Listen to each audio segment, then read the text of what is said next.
नमस्कार. चिन्ह प्रस्तुत गच्चीवरील गप्पा अर्थातच प्रश्नचिन्ह या कार्यक्रमात मी गीता कुलकर्णी आपणा सर्वांचं स्वागत करते. आपल्या कार्यक्रमाचे प्रायोजक malvanimall.com आहेत आणि हळूहळू लोकप्रियता मिळवत चाललेल्या मालवणी मॉलच्या वेबसाईटवर सध्या देवगडचे लोकप्रिय आणि GI प्रमाणपत्र मिळालेले हापूस आंबे, काजू इतकंच नाही तर ओले काजू देखील उपलब्ध आहेत. मालवणचे अनेक स्वादिष्ट खाद्यपदार्थ आणि जिन्नस देखील या वेबसाईटवर उपलब्ध आहेत. हा कार्यक्रम पाहणाऱ्या सर्व प्रेक्षकांनी या पदार्थांचा आस्वाद घ्यायला हवा असं आम्हाला मनापासून वाटतं. वेबसाईट खेरीज malvanimall.comच्या फेसबुक पेजवर तसेच इंस्टाग्रामवर याबाबतची सर्व माहिती उपलब्ध आहे. आता आपण आपल्या आजच्या कार्यक्रमाकडे वळूया. आपल्या लहानपणीपासून काही ध्येय असतात, काही स्वप्न असतात, परंतु आपले आयुष्य आपल्याला कुठे नेईल आणि कुठवर पोहोचवेल याची शाश्वती आपल्याला सुद्धा नसते. चित्रकार वासुदेव कामत यांच्या बाबतीतही असंच काहीसं घडलं होतं आणि त्या प्रसंगावर मात करून ते आज यशाच्या शिखरावर पोहोचले आहेत. चित्रकार असूनही चित्रकलेच्याच अगदी वेगळ्या क्षेत्रात ते कार्यरत होते, परंतु माळशेज घाटातील कॅम्पमध्ये त्यांना आपल्या चित्रकलेची पुन्हा अनुभूती झाली आणि तेव्हापासून त्यांनी स्वतःची स्वप्न पूर्ण करण्यासाठी झेप घेतली. त्यांचा जीवन प्रवास मांडण्यासाठी चिन्हने त्यांना आमंत्रित केलं आहे. चिन्हचे संपादक सतीश नाईक हे त्यांना बोलतं करणार आहेत. मी कार्यक्रमाचे सर्व सूत्रे सतीश नाईक यांच्याकडे सोपवते. धन्यवाद. सर, अनम्यूट करा सर.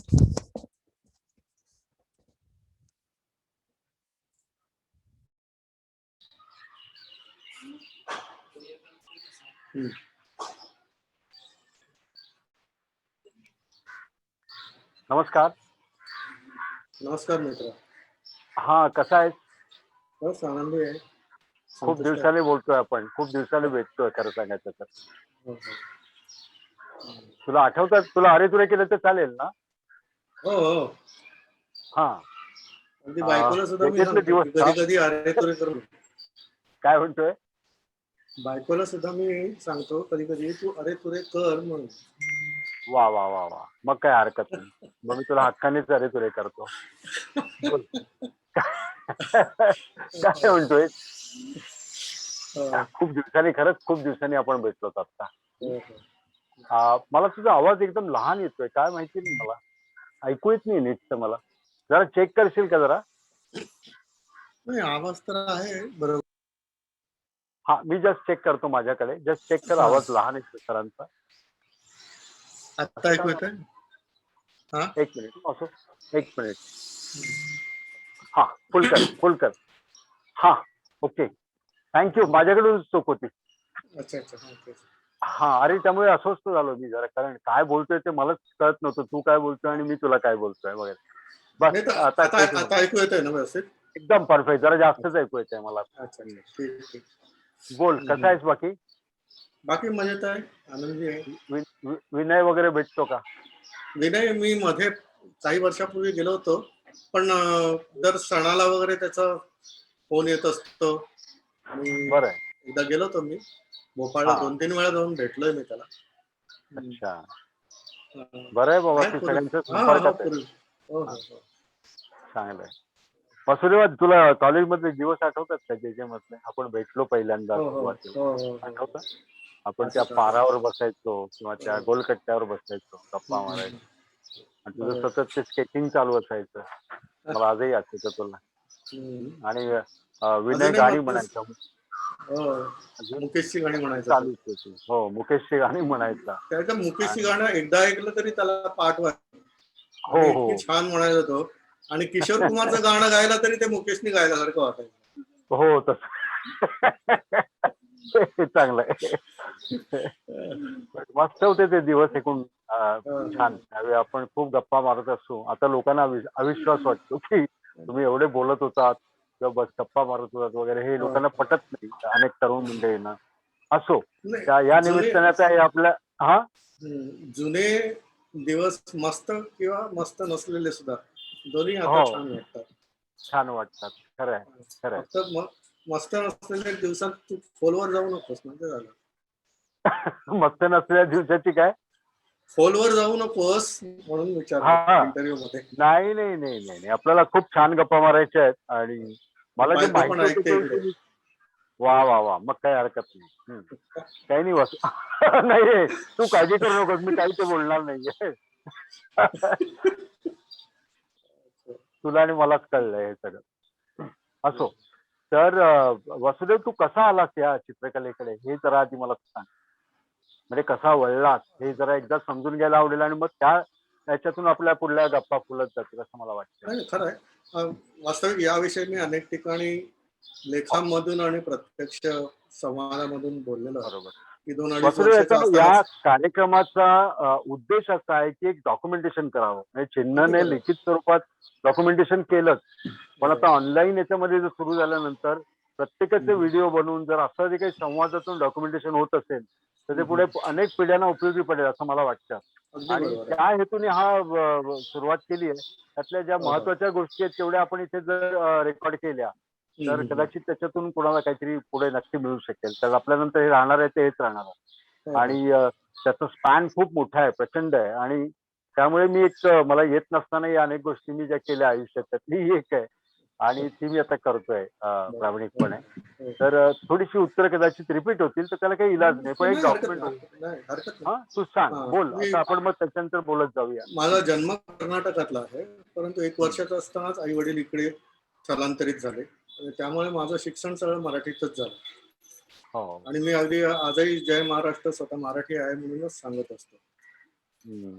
आणि 2-2.5 वर्षाचा असतानाच मला चित्रकलेची आवड होती हे घरच्यांना लक्षात आलं. तर रडल्यानंतर लहान मुलांना आपण साधारणतः गोळी चॉकलेट वगैरे असं काहीतरी देत असतो, परंतु मला हो. खडूचा तुकडा दिला की मी तासनतास शांतपणे बसत असे. मग शाबास. भिंतीवरती किंवा ओट्यावरती लांब लांब रेषा काढायच्या, मग त्याच्यातून गाडी मोटार किंवा त्यात बसलेली माणसं अशी काढायची, गाडीचे आणि मोटारीचे आवाज काढायचे. हे सगळं चालू असायचं आणि मी डाव्या हाताने करत असे. आणि ज्यावेळी मी काही मुळाक्षर गिरवावीत म्हणून शिकवायला लागले त्यावेळी उजव्या हातात खडू धरायला सांगायचे. त्यावेळी बाजूला असलेले एक नारायणराव चौक म्हणून दादा म्हणायचं आणि गोवा हिंदू असोसिएशन नाट्य ह्याच्यात ते काम करायचे. त्या आजोबांनी माझ्या आईला सांगितलं, बाई ग ह्याच्या हातात कला आहे, उगाच तू त्याला उजवं करायला जाऊ नको, कारण त्याच्या हातात ती कला निघून जाईल. आणि मग तेव्हापासून मग मला उजव्या हाताने लिहिण्याचा कोणी अट्टहास केला नाही माझ्यावरती, जबरदस्ती केली नाही. आणि मी तेव्हापासून चित्र काढत होतो. आणि शाळेत सुद्धा मुळाक्षर गिरवत असताना कमळ म्हटल्यानंतर गिरवताना मी कमळाचं चित्र काढत असे. अननसाचा म्हटल्यानंतर मी अननसाचं चित्र काढत असे. मला आठवतंय त्यावेळची ती शाळा होती, छोटीशी गोंडपाटाची शाळा म्हणायचो, म्हणजे आपण आपला गोंडपाट घरून न्यायचा आणि त्याच्यावर बसायचं, अशी ती शाळा होती लहानपणी बोरिवलीची. तर त्याच्यात मी मुळाक्षरांबरोबर चित्र काढतो म्हटल्यानंतर मास्तर म्हणायचे, हे काय केलंस तू, फक्त अक्षर गिरव. तर मी म्हणायचो, मी अंकलपेत ही चित्र कशाला काढलेली आहेत. मग त्यांनी माझ्या आईला बोलावून सांगितलं की याला काहीतरी विशेष कलेचं गुण आहे याच्यामध्ये, तर त्यामुळे तुम्ही त्याला त्या दृष्टीने प्रोत्साहन द्या. अशी ती सुरुवात झाली. आणि मग शाळेमध्ये शिक्षक, शाळेमधले नंतर आमच्या चाळीतले शेजारी पाजारी या सगळ्यांनी, घरातल्यांनी प्रोत्साहन दिलं. चित्र काढतोय म्हणून अडवणं किंवा चित्र काढतोय म्हणून त्याचं काम थांबवणं असं मला घरून किंवा शाळेतून कधीही झालं नाही. आणि ते प्रोत्साहन मला मिळत गेलं. तू आणि काजूपाड्यामध्ये राहायचास ना? बरोबर, काजूपाड्यामध्ये ना? अगदी बरोबर. काजूपाडा, पहिल्यापासून कृष्णनगर काजूपाडा. हो, पहिल्यापासून. कृष्णनगर काजूपाडा. इथे या घरी राहायला आलो मी 2000 मध्ये. म्हणजे जवळजवळ 57 ते 58 पासून ते 99 पर्यंत, 1999 पर्यंत आम्ही काजूपाड्यात होतो. मग इकडे 2000 या ठिकाणी माझा स्वतःचा स्टुडिओ आणि स्वतःचं घर असं झालं. त्यामुळे आम्ही चाळीत एकत्र कुटुंबाने राहतो. अच्छा. आणि त्या छोट्या जागेत तुझा सगळा चित्रसंसार फुलला. हो हो हो. अगदी म्हणजे एकच खोली होती 10 बाय 12ची, पोटमाळा होता. आणि आम्ही सगळे भावंड, आजी, आई वडील एवढे सगळे राहतो. तरी त्याच्यामध्ये मी 12 गणपती केलेले आहेत मातीचे. त्याच घरामध्ये मी 3 बाय 4ची पेंटिंग करायचो. लवाटे सर आणि साळवी सर माझी पेंटिंग बघायला घरी आले होते. सुहास भाऊलकर माझ्या घरी आले होते. आणि मग शेवटच्या वर्षी मग मागच्या बाजूला एक झोपडी घेतली आणि तिकडे स्टुडिओ टाकला. तोही अपुरा पडायला लागला. या ठिकाणी आलो. कसं वाटतं रे प्रवास बघताना सगळा? छान वाटतं. मागे वळून बघताना कसं वाटतं हा प्रवास? नाही, आता तर मी कधी कधी लिहितही असतो, माझ्या जुन्या आठवणी सगळ्या हो. फेसबुकवर अनेक जण हो, वाचतात. वाचतो तुझ्या बऱ्याच शेअर पण करतो. हो. ते कसं काय लिखाण एकदम? आ, खरं सांगायचं म्हणजे ना, काहीतरी चांगलं वाचावं, काहीतरी चांगलं लिहावं आणि त्या अंगाने सुद्धा आपण डेव्हलप व्हायला पाहिजे. ह्याची खरी हम्म. शिकवण मला जे मध्येच कळाली आणि ती संभाजी कदमांमुळे मिळाली. प्राध्यापक बर. संभाजी कदम सर जे होते ते आपल्याला, तुलाही आठवत आहे, सौंदर्यशास्त्र शिकवताना केवळ चित्रकलेवरती बोलत होते, ते संगीतावर बोलायचे, प्रश्नच नाही. चांगलं लेखन साहित्य वगैरे असेल तर त्याबद्दल बोलायचे. आणि हो. त्यामुळे काय लिहावं आणि कसं बोलावं हे हम्म. त्याची गोडी मला जे मधूनच लागली. हम्म. आणि म्हणून मग मी लिहायला सुरुवात केली. आता सुद्धा विद्यार्थ्यांना अनेक वेळा सांगतो की तुम्ही काहीतरी लिहा, काहीतरी बोला ना. आम्ही चित्रकार, आम्ही फक्त चित्रातून बोलतो, हे सगळं साहित्यात लिहायला ठीक असतं, परंतु चित्रकाराला फक्त हात लिहायला दिलेला नाही, बोलण्यासाठी तोंड दिलेला आहे, विचार करण्यासाठी मेंदू दिलेला आहे. जसा विचार करतो, जसं तो आपण काय करत असतो तसं त्याला लिहिता आलं पाहिजे. मला आलंच लिहिता पाहिजे. येत नाही आणि मला बोलता येत नाही हे कारण मला तरी बरोबर वाटत नाही. कारण शेवटी काय असतं की अं, रस जो असतो ना, हा सगळ्या मीडियम मधून येत असतो. हो. केवळ चित्रकलेतून येत असतो आणि चित्रकलेतूनच घ्यायचा असतो असं नाही. तो शिल्पकलेतून असतो, बोलण्यामधून, हम्म. साहित्यामधून असतो. आपण उत्तम वक्ते बोललो नाही तर आपल्याला बोलता येत नाही हे हो. सांगणं काही योग्य नाही. अनुभव ते जर छान आहे खरोखर तुझं म्हणजे गाठीशी असेल प्रश्न. तर आपल्याला आपण बोलता हम्म. येऊ शकतं असं मला वाटतं. मला आठवतं त्या कट्ट्यावर बसू तेव्हा तू काही काही वाचून पण दाखवत असते मला. हो, काही चांगल्या गोष्टी असायच्या. गोंधळ. हो, हो. हो. कारण हो. त्यावेळीच मला ते सोबतकार गवा बेहरे यांचे कटाक्ष वगैरे वाचायची गोडी लागली. हो. माझे बरोबर, चांगले मित्र बरोबर. होते, त्यांनी काही चांगली पुस्तकं वाचायला शिकवली. हो. संपादक उमाकांत ठोंबरे हे तर हो, कधी तुमचे फोन आला की विचारायचे सध्या काय वाचतोयस. तर वाचतोय. मी एकदा बरोबर. गमतीत त्यांना म्हटलं, ठोंबरे साहेब तुम्ही मला नेहमी काय चित्र काढतो, चित्रकार आहेस तू, चित्र काढणारच आहे, पण वाचतोयस काय हे मला विचारायला आवडतं. तर हे जे आहे बरोबर. ना फार महत्वाचं आहे. हो.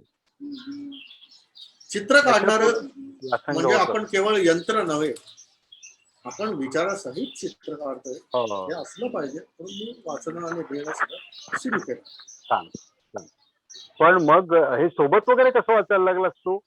ते माझे मित्र होते, ते हा. चांगलं कट्ट्याचं, मी काय अख्खा सोबत वाचत नव्हतो, परंतु सोबतकरांचा कटाक्ष म्हणून जो एक साक्ष. मागे हो. लेख असायचा आणि खूपच तो फार गाजलेला एक, त्यांचा तो हा, सकाळ. आता कटाक्षचे तर सगळे छापलेले गवा बेहरे. पुस्तकं मिळतात गवा बेहरे गवाबाहेरांचे. त्यांचं हो, नाव. हम्म. गवाबाहेरांचं तर ते मी कटाक्ष आपली नेहमी चर्चा वाचायचो. छान. त्याच्यात खूप होत असते. कारण मी हो ना. वाचत असे, माझ्याकडची साप्ताहिक आपण शेअर करत असू. एक छान ग्रुप होता त्या हो काळात हो हो, आपला. बरोबर. हो. छान. खूप छान हम्म. आठवणी आल्या. तेव्हाचं काय आठवतं आणखीन कॉलेजमधलं? खरं सांगू का, आजही त्या कॉलेजमध्ये गेल्यानंतर आपलं आयुष्य ना एकदम त्या वयामध्ये जातं. आणि त्या खरंय. भिंती ना, त्या भिंती, ती छपरं, ती झाडं आणि तो लाल हम्म. कट्टा तू म्हणतोस तो, किंवा जेजेवरच्या पायऱ्या, किंवा जहांगीरच्या पायरीवर बसल्यानंतर सुद्धा आपण 64 किंवा 65 वर्षाचे आहोत असं वाटत नाही. आणि त्या वयामध्ये गेल्यानंतर कुठल्या तरी यातल्याच एका इझलवरती आपण काम करतो, यातल्या कुठल्या तरी हम्म. इझलवरती अबाउल रहमानांनी पेंटिंग केलं, गायतोंड्यांनी पेंटिंग केलं. हो. म्हणजे ते इझल जे आहेत ना ते असं म्हणजे चिरायू असल्यासारखे वाटतात. त्यांना बोलता आलं असतं तर काय काय गमती ऐकायला खरं मिळाल्या खरं असत्या. खरं खरं. त्यामुळे अनेक जण खरंय. जेजेच्या पायऱ्यांबद्दल बोलतात, जेजेच्या कावळ्यांबद्दल बोलतात. हो. मध्ये तो खरं भावनिक प्रश्न होता, ते मोठं वटवृक्ष पडला, पिंपळाचं झाड, पडला. सॉरी. हो. आणि हो. त्यावेळी जी एक प्रकारची, मी अनेकांच्या आठवणीला धक्का पोचला की काय असं वाटायला लागलं. हम्म. हा जो पार्ट आहे ना, हा फार महत्वाचा आहे. आणि जेजेचं आणि जेजेचं कॅन्टीनचं हे अनेकांचं फार सुंदर रिलेशन होतं. हो. आणि ते रिलेशन सुद्धा अनेक जण आपल्या जेजेच्या आठवणी सांगताना कॅन्टीनच्या आठवणी सांगितल्या नाहीत असं कधीच होत नाही. होत नाही. खरंय. मला वाटत आहे की फाउंडेशनला असताना एकदा वर्ग सुरू झाला मधल्या सुट्टीनंतर, तरी अनेक मुलं कॅन्टीन मध्ये बसलेली होती. हम्म. भागवत सर, त्यावेळी फाउंडेशन मध्ये वेगवेगळे प्रयोग व्हायचे, तर भागवत हो. सरांनी एक प्रयोग काय केला माहितीये, दुसऱ्या दिवशी सगळ्यांना सांगितलं की आज कोणीही कॅन्टीन मध्ये जाणार नाही, वर्गात बसूनच काम करायचं. आणि अक्षरशः सामोसा ऑर्डर केला होता, सगळ्यांच्या समोर प्लेट ठेवल्या होत्या. जर तुम्हाला खाता खाता काम करायला आवडतं ना, इथे करा ना, तिकडे जाऊन कशाला बसता. म्हणजे हे जे प्रयोग करणं जे असायचं किंवा विद्यार्थ्यांचं हो मन वाचणं, म्हणजे एखाद्या विद्यार्थ्याचं मन वाचणारे सुद्धा शिक्षक त्यावेळी होते, तसंच अख्ख्या वर्गाचं सुद्धा मन ओळखणारे शिक्षक त्यावेळी होते. बरोबर. तर हा जो सगळा पार्ट आहे ना, ह्या सगळ्या गोष्टी आठवल्यानंतर म्हणजे जे जे मध्ये जे कोणी आहेत किंवा होते किंवा होऊन गेले, यांचे चढ उतार त्या इमारतीतले जरूर असतील, परंतु त्या भिंतीला आणि त्या छपरांना कायमचा चढ मिळालेला आहे, कधी उतार मिळालेला नाही असं मला वाटतं. खरं. आणि जे जेतल्या आठवणी सांगताना मी नेहमी सांगतो की अनेक जण आर्ट स्कूल मध्ये शिकतात. मी रहेजामध्ये शिकलो, मी अभिनव मध्ये शिकलो, मी ठिकाणी शिकलो, मग कुठली ग्रेड मिळाली वगैरे असा प्रश्न विचारला जातो. तू सांगतो मला फर्स्ट क्लास मिळाला, मला. पण जे जे मधल्या विद्यार्थ्यांनी फक्त मी जे जेचा विद्यार्थी एवढं सांगितलं ना की त्याचं सर्टिफिकेट किंवा ग्रेड कुणी विचारत नाही. कारण जे जे मध्ये प्रवेश मिळणं आणि त्या ठिकाणाहून शिकून बाहेर पडणं याच्यासारखं सर्टिफिकेट दुसरं कुठलंही असू शकतं. दुसरं कुठलंच नाही. खरं आहे. म्हणजे इतर सर्टिफिकेटला मी कमी लेखत नाही, परंतु मला सांगायचं काय की ज्या वास्तूला एक असा प्रचंड मोठा इतिहास असतो ना, तो इतिहासच खूप वेळा मोठा एक सर्टिफिकेट देऊन जातो. त्यामुळे जे जे मध्ये काही निराशेचे क्षण आले असतील किंवा कुठे अपमानाचे क्षण आले असतील, काय त्या सगळ्या गोष्टी पुसल्याला वाटतात. मला त्या पुसायलाही आवडतं, काही वाईट वाटत नाही त्याच्यामध्ये. परंतु ते जे काय मिळालं ना, ते बरे वाईट अनुभव हे सगळे बऱ्यामध्ये जाऊन बसतात असं मला वाटतं. पण त्यावेळी एकूण सगळे तुझे कठीण दिवस होते सगळे जे जे मधले. हा, कठीण दिवस अशामुळे की घरामध्ये आम्ही वडील एकच कमवते होते आणि त्यामुळे त्यांच्या खर्चामध्येच शिक्षण पूर्ण करण्याची वेळ होती. कधी कधी तर कारण मी कधीही मला आठवत आहे की 3 दिवसाला आपल्याला पोर्ट्रेट असलं तरी मी दिवसाला 3 पोर्ट्रेट करत होतो.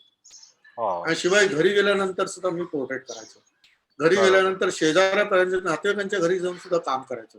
त्यामुळे पोर्टफोलिओ करण्यासाठी लागणारा जो खर्च आहे म्हणजे ते काम करण्यासाठी हा इतका महाप्रचंड होता की वडिलांना त्यावेळी कठीण असायचं ते. पण तरी सुद्धा त्याची झळ मला कधी त्यांनी पोचू दिली नाही. परंतु लक्षात येत होतं की हे कठीण आहे. कारण ₹1.25 त्यावेळी शांती भवन मध्ये राईस प्लेट होती आणि आपला ऑइल पेपर सुद्धा ₹1.25 होता. म्हणजे पोटभर जेवणासाठी जेवढा पैसा लागतो ना तेवढाच पैसा एक ऑइल पेपरला लागतो. असं शिक्षण करायचं म्हणजे किती कठीण असतं हे त्यांनीच अनुभवलेलं. त्यामुळे त्या कठीण अवस्थेमध्ये सुद्धा चांगलं काम करता येणं, चांगलं काम करायची संधी उपलब्ध होणं आणि घरात जितकं पालकांनी प्रेम दिलं ना तेवढं त्यावेळी शिक्षकांनी पण प्रेम दिलं. हे मला आवर्जून सांगायचं. तरी पण मग तू हे का नाही झालास, मग तू फेलो का झाला नाही? फेलो झालास पण तू पुढे शिक्षक म्हणून का लागला नाही? या प्रश्नाचं उत्तर माझ्याकडे नाही. खरं सांगायचं म्हणजे माझे 6 भावंड होते आर्ट स्कूल पळत असताना. म्हणजे आम्ही 7 जण. त्यामुळे घरात कोणीतरी कर्ता पुरुष दुसरा असणं आवश्यकच होतं. आणि अशा वेळी फेलोशिपला फक्त ₹150 मिळायचे. त्या ₹150 काय होणार ना, रोजचं येणं जाणं वगैरे या सगळं. त्यामुळे फेलो म्हणून राहणं शक्य नव्हतं. त्यामुळे मी नोकरीच्या शोधात होतो. परंतु गोल्ड मेडल आणि फर्स्ट क्लासचा रिझल्ट असून सुद्धा हातामध्ये चांगलं काम असून सुद्धा मला कुठेही नोकरी मिळत नाही. आणि ही नोकरी मिळत सुद्धा नाही. जे सोडून द्या, जे सोडून द्या. जे मध्ये म्हणजे मग त्याच्यानंतर मी एका मॅगझिन मध्ये काम केलं फॉर यू म्हणून. तिथून मग मी बाहेर पडलो एवढ्यासाठी की हे कटिंग पेस्टिंगचं किती काळ काम करायचं. तिथून बाहेर पडल्यानंतर मग मी विचार करायला लागलो काहीतरी करायला पाहिजे, काय करायचं. मग जे मधनं मला बोलवलं गेलं की हिस्ट्री ऑफ आर्ट साठी असिस्टंट लेक्चरर म्हणून पाहिजे. बोलवलं गेलं आणि मग त्या निमित्ताने गेला. पण त्या इमारतीत प्रवेश करतोय मला बरं वाटलं. आणि नंतर मग त्याच्यानंतर ते संप हे ते या सगळ्या गोष्टी 2 प्रकारचे गट हे सगळं पाहिल्यानंतर एकत्र अशी उद्विग्नता आली की मनामध्ये असं वाटत की शिक्षक होण्यासाठी कुठल्या आर्ट स्कूल मध्येच गेलं पाहिजे असं नाही. आपण ज्या ठिकाणी असू ना त्या ठिकाणी आपल्याला विद्यार्थी मिळतील. या आशेने परत मग मी कधी जे मध्ये अप्लाय केला नाही. परंतु मी संपर्कात मात्र राहिलो. मी आधी म्हणजे ऑल इंडिया लेवलवरती अनेक आर्ट स्कूलमध्ये बोलवलं आहे, तिकडच्या विद्यार्थ्यांशी संवाद साधला आहे, त्यांचं काम पाहत गेलो. कुठेही मी डेमोसाठी गेल्यानंतर पहिल्यांदा मी त्या आर्ट स्कूलमधल्या विद्यार्थ्यांचं काम बघतो, म्हणजे मग त्यांना काय सांगायचं हे कळतं. तर अशा पद्धतीने माझा कला प्रवास चालू राहिला. आणि नंतर मग हॉकिन्स प्रेशर कुकर मध्ये त्यांचं एक मॅगझिन होतं, त्या मॅगझिन मध्ये मी लागलो इलस्ट्रेट. हो, बरोबर, मला ते प्रेशर कुकर. आठवतच नव्हतं. मला आपलं हा, प्रेस्टिज मी करत नाही बसलो. नाही नाही, हॉकिन्स प्रेशर बरोबर. कुकर. हा, तो प्रेशर हाऊस कुकर आणि मॅगझिन पण अप्लायन्सेस. निघायचं. हो, बरोबर. त्यांचं फॉर यू म्हणून 4 सीझन्स म्हणून मॅगझिन निघायचं. तिथे मग किती त्या ठिकाणी वर्ष काम केलं? किती वर्ष मी काम केलं तिथलं? 80 ते 84 4च वर्ष.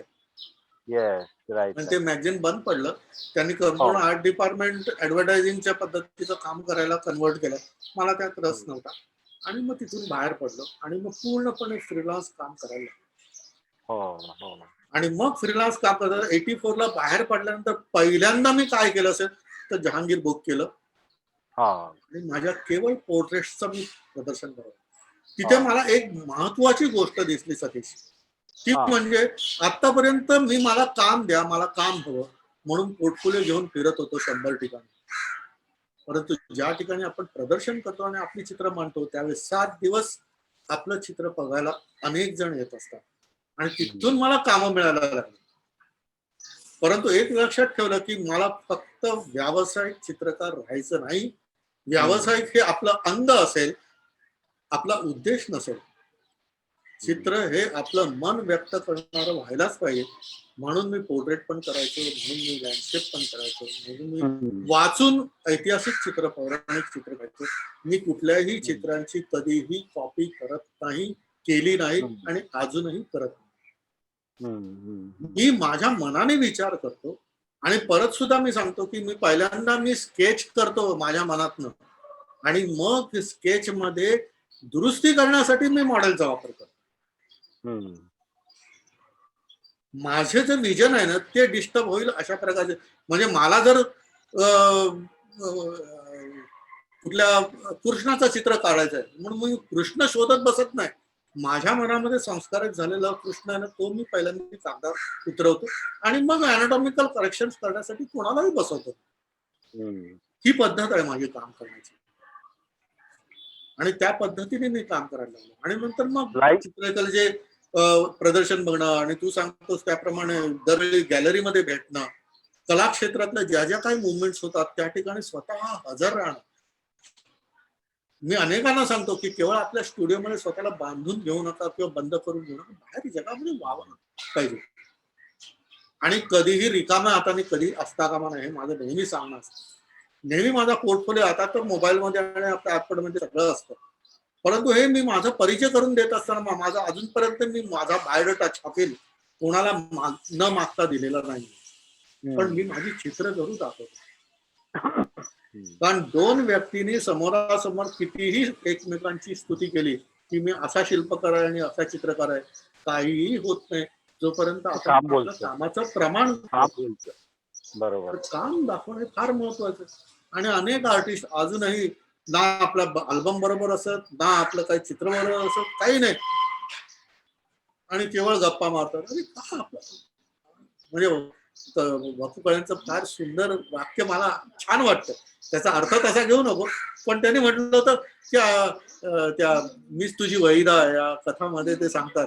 त्यांचा तो मित्र असतो मारवाडी आणि तो सांगतो आम्हा मारवाड्यांचा एक नियम नेहमी लक्षात ठेवा, कोणती वेळ कॅश होईल सांगता येत नाही. त्यामुळे प्रत्येक चित्रकाराने आपला अल्बम जरूर ठेवला पाहिजे. कोणत्या क्षणी तुमच्याशी संधी चालून येईल माहिती नाहीये, सांगता येत नाही. बरोबर. मी घरी गेल्यानंतर तुम्हाला मी चित्र पाठवेन, मी बायोडाटा पाठवेन, तुम्ही असं करा, तुम्ही माझ्या साईटवर जाऊन बघा.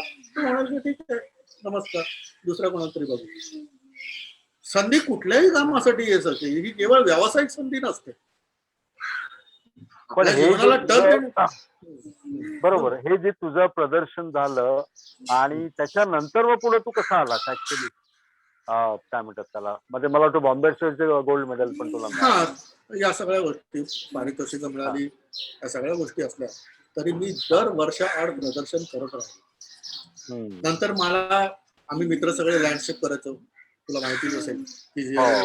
विनय सप्रे वगैरे, त्यावेळी सगळेच. विचार केला होता की आर्ट स्कूल मधून बाहेर पडल्यानंतर सुद्धा ना आपण सतत लँडस्केप करायचं. लँडस्केप करणं म्हणजे केवळ समोर दिसतं ते चित्र काढण्यासाठी नव्हे, त्या वातावरणामध्ये गेल्यानंतरची एक उर्मी असते ना, ती उर्मी तुम्हाला चित्रकारांना चित्र काढायला प्रवृत्त करते. करते. नाहीतर त्या ठिकाणी फोटो काढायला मी घरी बसून पाहिजे तेवढे लँडस्केप करायचे ना. अजून फोटोवरनं मी लँडस्केप करत नाही, मी स्पॉटवर जाऊन लँडस्केप करतो. बर. आणि मग मी लँडस्केप करायला सुद्धा इकडचा एक लँडस्केप घेतला, मग तिकडचा एक घेतला, पूर्वीचा एक घेतला आणि मग त्याचं प्रदर्शन केलं. असंही करत मी ज्यावेळी 15 दिवस 10 दिवस फिरायला जायचो, तर त्या नव्या शहरामध्ये, नव्या गावामध्ये, नव्या वातावरणामध्ये फिरता फिरता तिकडचा आनंद आणि अनुभव घेता घेता केलेली चित्रनिर्मिती आणि तिकडे स्वाक्षरी करून पूर्ण केलेली चित्र मी प्रदर्शनात लावत होतो. आणि मग प्रदर्शनात बसून त्या स्पॉटवरती, त्या जागांवरती जे जे मला अनुभव आले, कोण कोण लोक भेटले, मागे उभे राहिलेली माणसं काय बोलत होती, या सगळ्या गोष्टी मी त्या प्रदर्शनामध्ये बोलत होतो. म्हणजे लँडस्केप म्हणजे केवळ चित्र प्रदर्शन, निसर्ग चित्रण दाखवायचं हा उद्देश नव्हताच मुळी, पण तो अनुभव आहे. जसं एखादा लेखक प्रवास वर्णन लिहितो, तशी ही आमची दृश्य प्रवास वर्णन आहे.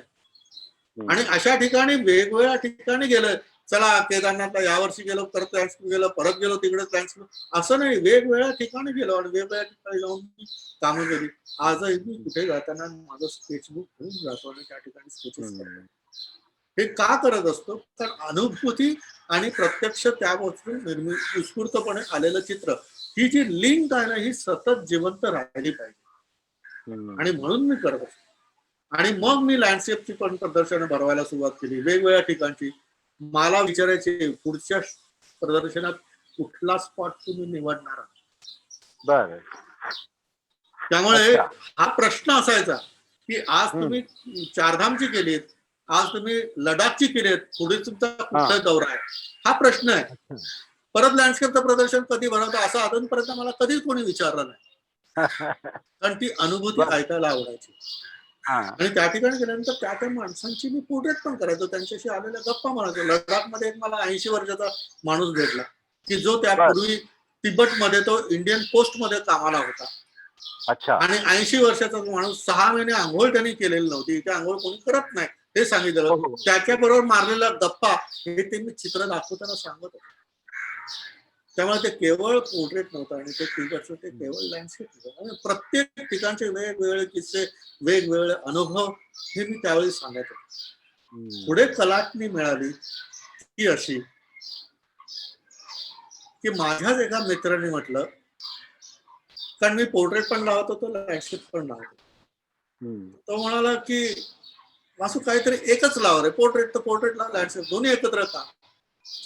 आणि मला काहीतरी विचार करायला लागला. आणि मग नंतर मी कामाला विचार करता करता नंतर मग चिन्हाच्या प्रदर्शनाला आलो होतो, त्या कॅम्पला.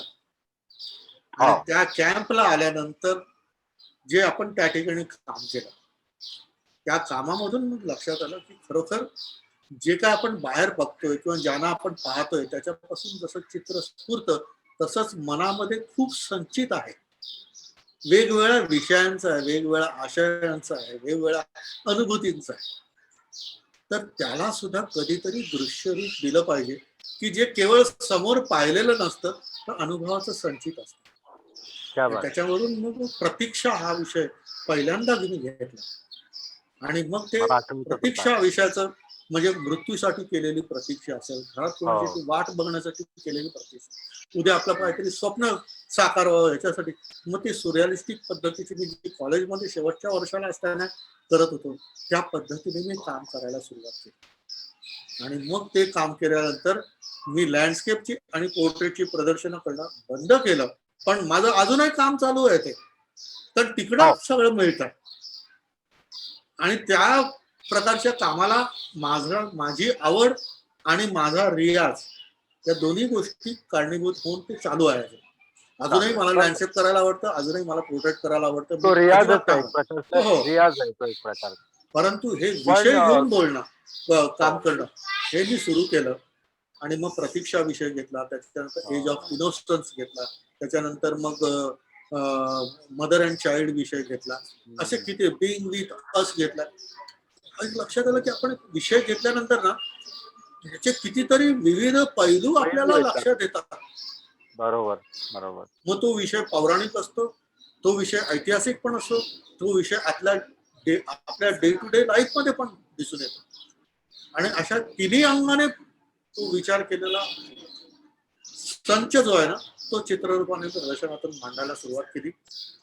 आणि त्यातनंच मी प्रदर्शन आतापर्यंत इतकी करत आलेलो आहे. आणि मग ती चित्र, ही माझी चित्र इलस्ट्रेटिव्ह म्हटली जातात. मी त्याला काहीही घाबरत नाही, कारण चित्र इलस्ट्रेटिव्ह असू नयेत असं कधीही कोणी म्हटलेलं नाही, की कुठे लिहिलेलं नाही. पण माझ्या चित्रामध्ये इलस्ट्रेशन नसतं, तर माझ्या चित्रामध्ये नॅरेशन असतं. नॅरेशन आणि वर्णनात्मक चित्र याच्यामध्ये फरक आहे. मला चित्रातून बोध द्यायचा असतो, जो मी बोध घेत असतो. आणि तो बोध घेत असताना ती जी चित्र तयार होत असतात, ती केवळ माझी वर्णनात्मक जी चित्र इलस्ट्रेटिव्ह असतात ना, ती वेगळी आहेत. ऐतिहासिक चित्र आहेत, मी तुझ्या बघितले. तू खूप पुढे आलाय, तू खूप पुढे आलाय, थांब जरा. स्वभावात बसत ते प्रश्न माझ्याकडे आहेत, बोलायचे तुझ्याशी त्या विषयावर. पण मला तर तू कॅम्पची आठवण काढलीस म्हणून मला ते चांगले दिवस आठवतात. मला वाटतं माळशेज घाटच्या कॅम्पात तू होतास, आठवतं ना? रात्री कोल्हे दिसले होते, आठवतं तुला? ते डोळे चमकायचे वगैरे. त्यानंतर जवाहरला पण तू होतास आणि मग मुरुड जंजिऱ्याला तू होतास. माझ्या मते तो एक वेगळाच अनुभव होता माझ्या दृष्टीने. म्हणजे मी ठीक आहे कॅम्प आयोजित केले वगैरे, पण मला तो अनुभव वेगळं शिकवून गेला खूप काहीतरी. आणि अनेकांना तो अनुभव मिळाले. मला असं तू जे आता म्हणलास की तिथून माझा सगळा बदल झाला, मला ऐकून खूप बरं वाटलं. म्हणजे अनेकांनी याच्याविषयी म्हटलेलं आहे. पण तुला नेमकं काय आठवतं त्या कॅम्प मधलं, की आता काही कोणी तसं करत नाही? मला अनेक जण विचारतात असं का होत नाही. त्या प्रश्नांची उत्तर आपल्याकडे नसतात. तर असं काय या ऍक्टिव्हिटीज होत नाही, कारण त्या संस्था पण आता बंद पडल्या. माझं असं म्हणणं आहे की याच्यानंतर पुढे असे कसे प्रयत्न का नाही झाले, की इतकं मोठं काम जर होतं, अनेकांना ते प्रेरणादायक ठरलं. आज मला आठवतं त्या 75 चित्रकारांपैकी जवळजवळ 60-65 चित्रकार आज आघाडीवर आहेत आणि प्रचंड वेगळ्या पद्धतीचं काम करतात, वेगळे आयुष्य जगतात. असं तुला नेमकं काय त्या कॅम्प मधलं आठवतं? नाही, एक खरं म्हणजे अशा कॅम्प मध्ये ना एक नव्या विचाराने एक स्वतःला कॅम्प मध्ये सामील करून जेव्हा तो चित्रकार विचार करतो, आपल्या बरोबर असलेल्यांशी चर्चा संवाद करतो आणि चित्र निर्मिती केल्यानंतर सुद्धा नंतर संध्याकाळी ज्या गप्पा वगैरे होत असतात, ह्या सगळ्या गप्पा फार म्हणजे हार्टली छान व्हायच्या. म्हणजे चित्रकलेवरती बोलणं, एकमेकांच्या चित्रांविषयी चर्चा करणं, या सगळ्या गोष्टी त्या साकल्याने होत होत्या. आणि त्या आता त्या ज्या प्रमाणात व्हायला पाहिजे त्या होत नाही. खरं सांगायचं म्हणजे ना, त्यावेळी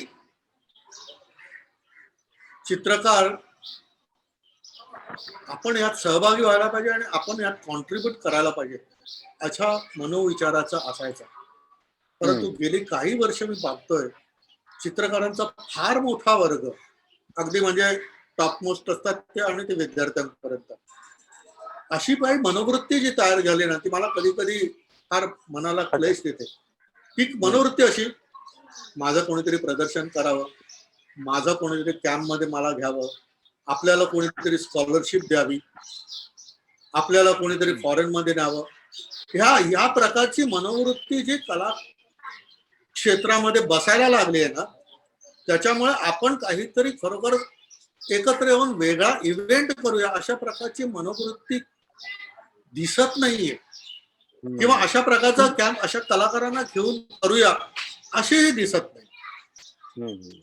म्हणजे काही इंडस्ट्रियल कॅम्प भरवतात, त्यांची सगळी सकाळची संध्याकाळची सोय केली जाते, त्यांना वेगवेगळ्या रूम दिल्या जातात. आणि मी स्वतःही अनुभव घेतला आणि मी स्वतःही माझ्या मित्रांकडनं ऐकलंय की ज्या कलाकाराबद्दल मला आतापर्यंत आदर होता त्या कॅम्पमध्ये मला समाविष्ट केल्यानंतर मला इतका आनंद झाला की आता मला ह्याचं काम करताना बघता येईल. तर हा गुरु समान असलेल्या त्या कलाकाराच्या केबिन मध्ये त्या रूम मध्ये गेला की ते ब्रश खाली ठेवायचे, परत गेला की ते ब्रश खाली ठेवायचे आणि गप्पा मारायचे इकडच्या तिकडच्या. म्हटलं जा, तुला आता मोठा कलाकार वाटत होता, एवढं त्याला कसली भीती वाटते की तुझ्यासमोर काम केल्यानंतर काहीतरी चोरलं जाईल. हे जे आहे ना, हे फार मोठ्या प्रमाणावर आत्ताच्या गेल्या काही दशकांमध्ये झालेलं दिसतं. आणि त्याच्यामुळे ना अशा प्रकारे विचार करून आपण काहीतरी करावं, घडवावं किंवा आपण सामील व्हावं ही मनोवृत्ती वृद्धिंगत होताना दिसत होती. म्हणजे आमचे मित्र सांगतात की कलावंतना एकमेकांच्या चित्रावर बोलण्याच्या ऐवजी खाण्यावरती बोलतील, पिण्यावरती बोलतील, चित्रपटावरती बोलतील, कशावरती बोलतील, पण चित्रावरती बोलणार नाही. तेरी भी चूप और मेरी भी चूप. असं का असं आहे? हे असं होता कामा नये असं मला नेहमी वाटतं. म्हणजे प्रदर्शनाला जायचं आणि मग विचारायचं फ्रेमिंग कुठे करून घेतलं, हे तर प्रश्न नेहमीच असतो. किंवा गेल्या वर्षीचं तुझं प्रदर्शन खूप छान होतं, अरे पण या वर्षीच्या प्रदर्शनाला आलायस ना तर आता बोल. तर ते होत नाही असं. हे खरं आहे तू म्हणतोस ते. आणि या लागणाऱ्या गोष्टी असतात, जसं तुला मगाशी मी म्हटलं की तुझ्या त्या इलस्ट्रेशन किंवा नॅरेशन हा मुद्दा तुझा अगदी रास्त आहे आणि त्याच्याविषयी तू बोललास तेही खूप छान झालं. त्याच्यावर आपण थोडस सविस्तर बोलूया नंतर. पण मला असं वाटतं की त्या 4 कॅम्प नंतर काही कॅम्प झाले नाहीत, ते कोणी केले नाहीत. त्याची कारणं तुलाही माहिती आहेत, मलाही माहिती आहेत. मी ती न काढणं किंवा तू न बोलणं हा हा हा हे नाही. पण हा सगळा बदल कशामुळे झाला, नंतर संस्थांचं काम संपूर्णपणे लयाला गेलं. ज्या संस्था आपण ऊर्जितावस्थेला आणल्या होत्या त्यांचं काम नाहीसं झालं. बिल्डिंगी झाल्या, पण जे काही काम करायला पाहिजे होतं ते झालं नाही. तर उदाहरणार्थ तूही काही संस्थांचा अध्यक्ष होतात आहेस, तुझ्या काळात असं काम का नाही होऊ शकलं, या प्रश्नाचं उत्तर जाणून घ्यायला मला स्वतःला आवडेल. काय आहे माहितीये की काही गोष्टी आपण कराव्यात म्हणून आपण एकत्र येतो आणि काम करण्याचा प्रयत्न करतो. आपण हे असं करूया असंही ठरतं आणि नंतर मात्र काही तसं करताना होताना दिसत नाही. याचं कारणच असं आहे की हे एकट्याचं काम नसतं, हे सगळ्यांनी मिळून काम करायचं असतं. आणि ते आता बॉम्बे आर्ट सोसायटीमध्ये आम्ही पोर्ट्रेटचा जो सिम्पोरियम केला, खूप चांगला झाला त्यावेळेस. परंतु अशा प्रकारचं काम करण्यासाठी जो निधी लागतो ना, तो निधी सुद्धा आज नाहीये, ही स्थिती दिसते. मी ती आता त्या संस्थेचं अध्यक्षपद सोडलं त्याचं कारण फार वेगळं, माझं घरगुती कारण अजूनही खूप करावंसं वाटतं. पण आम्ही आर्ट सोसायटीमध्ये अशा प्रकारचे कॅम्प करणं, आर्ट सोसायटीमध्ये अशा प्रकारचे सामूहिक कार्यक्रम करणं अजूनही करतो. मी पोर्ट्रेट आर्टिस्ट ग्रुपची स्थापना केली आणि गेले 5-6 वर्ष आम्ही हा कार्यक्रम करतोय आणि तो चांगलं काम होत आहे, चांगले कॅम्प होत आहेत. ह्या सगळ्या गोष्टी आता, कारण शेवटी स्वभाव आहे तो माणसाचा आणि तशा प्रकारे माणसं जवळ आली की काम होत आहे, होत नाही असं नाही, परंतु ते व्हायला पाहिजे. यासाठी म्हणून जो आपला समवयस्क कलाकारांचा गट आहे ना, तो मात्र सपोर्ट करताना दिसत नाही.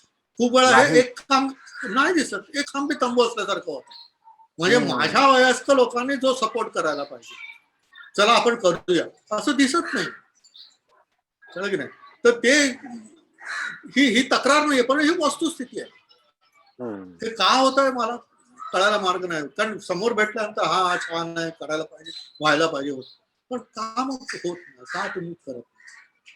मला कधीतरी म्हणतो सर आता पूर्वीसारखी एखादी पिकनिक परत काढा ना. अरे जरूर काढू, परंतु तुम्हीच का तुमचे मित्र बरोबर घेऊन पिकनिक काढत नाही? आपण हे सगळं करू शकतो ना. ज्यापासून प्रेरणा घेतली तीच तेवढी पुरती कारणीभूत न ठरता आपण सुद्धा त्याच्यातनं प्रेरित होऊन नव्याने जोमाने करायला पाहिजे ना. ते होताना नाही दिसत आहे.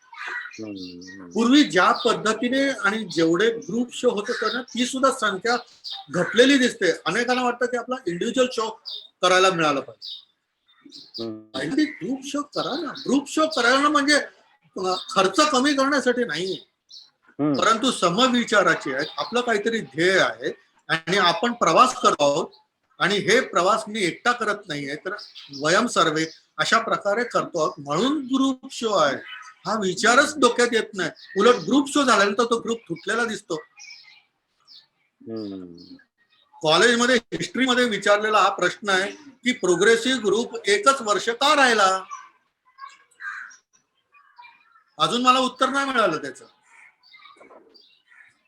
प्रोग्रेसिव्ह ग्रुप हा एकच वर्ष का राहिला, का तुटला तो. म्हणजे चित्रकलेच्या व्यतिरिक्त आणि प्रत्येकाच्या स्वतःच्या प्रगती, नो डाऊट त्यांनी आता येणाऱ्या कितीतरी शतकांवरती चांगला परिणाम केलेला आहे, चांगला इम्प्रेशन आणलेला आहे, परंतु ते एकत्र का राहू शकले नाही. त्यातल्याच 2 कलाकारांच्या मधल्या वितुष्टाबद्दल एका कलाकाराच्या तोंडी इतकी अर्वाच्य भाषा मी ऐकली. अरे पण शेवटी मग आपण केवळ चित्रकार आहोत का, माणूस नाही का. हे वेदना देणारं ठरतं. याविषयी काय उघडपणे बोलत नाही, पण ही स्थिती आहे, वस्तुस्थिती आहे. हे सगळं पाहिल्यानंतर आणि ऐकल्यानंतर वाटतं की खरोखर केवळ चित्रकलेसाठी नाही, तर माणसं जोडण्यासाठी सुद्धा कलेने तेवढाच मोठ्या पुढाकाराने काम करायला पाहिजे. पण तू जो आता ग्रुप जो केला आहे फेसबुकचा वापर करून, आणि त्या तू केलायस की नाही मला माहिती नाही, तो कदाचित तुझ्या चाहत्यांनी केला असावा, माझा संशय आहे, समज आहे, बरोबर आहे. नाही, तो मीच केलेला होता. कारण पोर्ट्रेट आर्टिस्ट ग्रुप म्हणजे मी जेव्हा अमेरिकेला जाऊन आलो आणि त्या ठिकाणी लक्षात आलं की अमेरिकेसारख्या ठिकाणी जवळ 700 ते 800 डेलिगेट जगभरातून येतात आणि 4 दिवसाचा पोर्ट्रेट वरती वर्कशॉप होतो. हे मला कुतूहल होतं, मग त्या कुतूहलापोटीच गेलो होतो आणि मी माझी एंट्री पण पाठवली होती. योगायोगाने म्हणा किंवा माझं काम आवडलं, त्यांना मी ग्रँड पुरस्कार घेऊन आलो या ठिकाणी. पण हे केल्यानंतर मला वाटलं की आपल्याकडे सुद्धा असे पोर्ट्रेट आर्टिस्ट आहेत, आपणही या क्षेत्रामध्ये काम करू शकतो, म्हणून या ग्रुपची स्थापना केली. आणि मग काही दिवस मी इनिशिएटेड बाय वासुदेव कामत अशा पद्धतीने मी चालवलं. रजिस्टर्ड चॅरिटेबल संस्था आहे, ATJ माळलेला आहे आमच्या संस्थेला, आणि त्याच्यामधून मी हा उपक्रम सुरू केला. आणि तुला सांगतो की माझ्या खिशातून मी पहिल्यांदा ग्रँड प्राइज आणि ट्रॉफी सुरुवात केली. दरवर्षी 75,000चा ग्रँड प्राइज देतो. पण हे देण्यासाठी मी एका संस्थेच्या व्यक्तीला जेव्हा फोन केला आणि मी सांगितलं की अशी सुरुवात केलेली आहे आणि असं आपण करणार आहोत, तो म्हणाला it's very good, but why so big prize. म्हटलं वाय शुड नॉट. समोरची व्यक्ती काहीच बोलली नाही. म्हणजे आपल्याकडे ह्या विषयाकडे बघण्याचा दृष्टिकोनच अशा प्रकारे तयार झालेला वेगळा आहे. बरोबर बरोबर.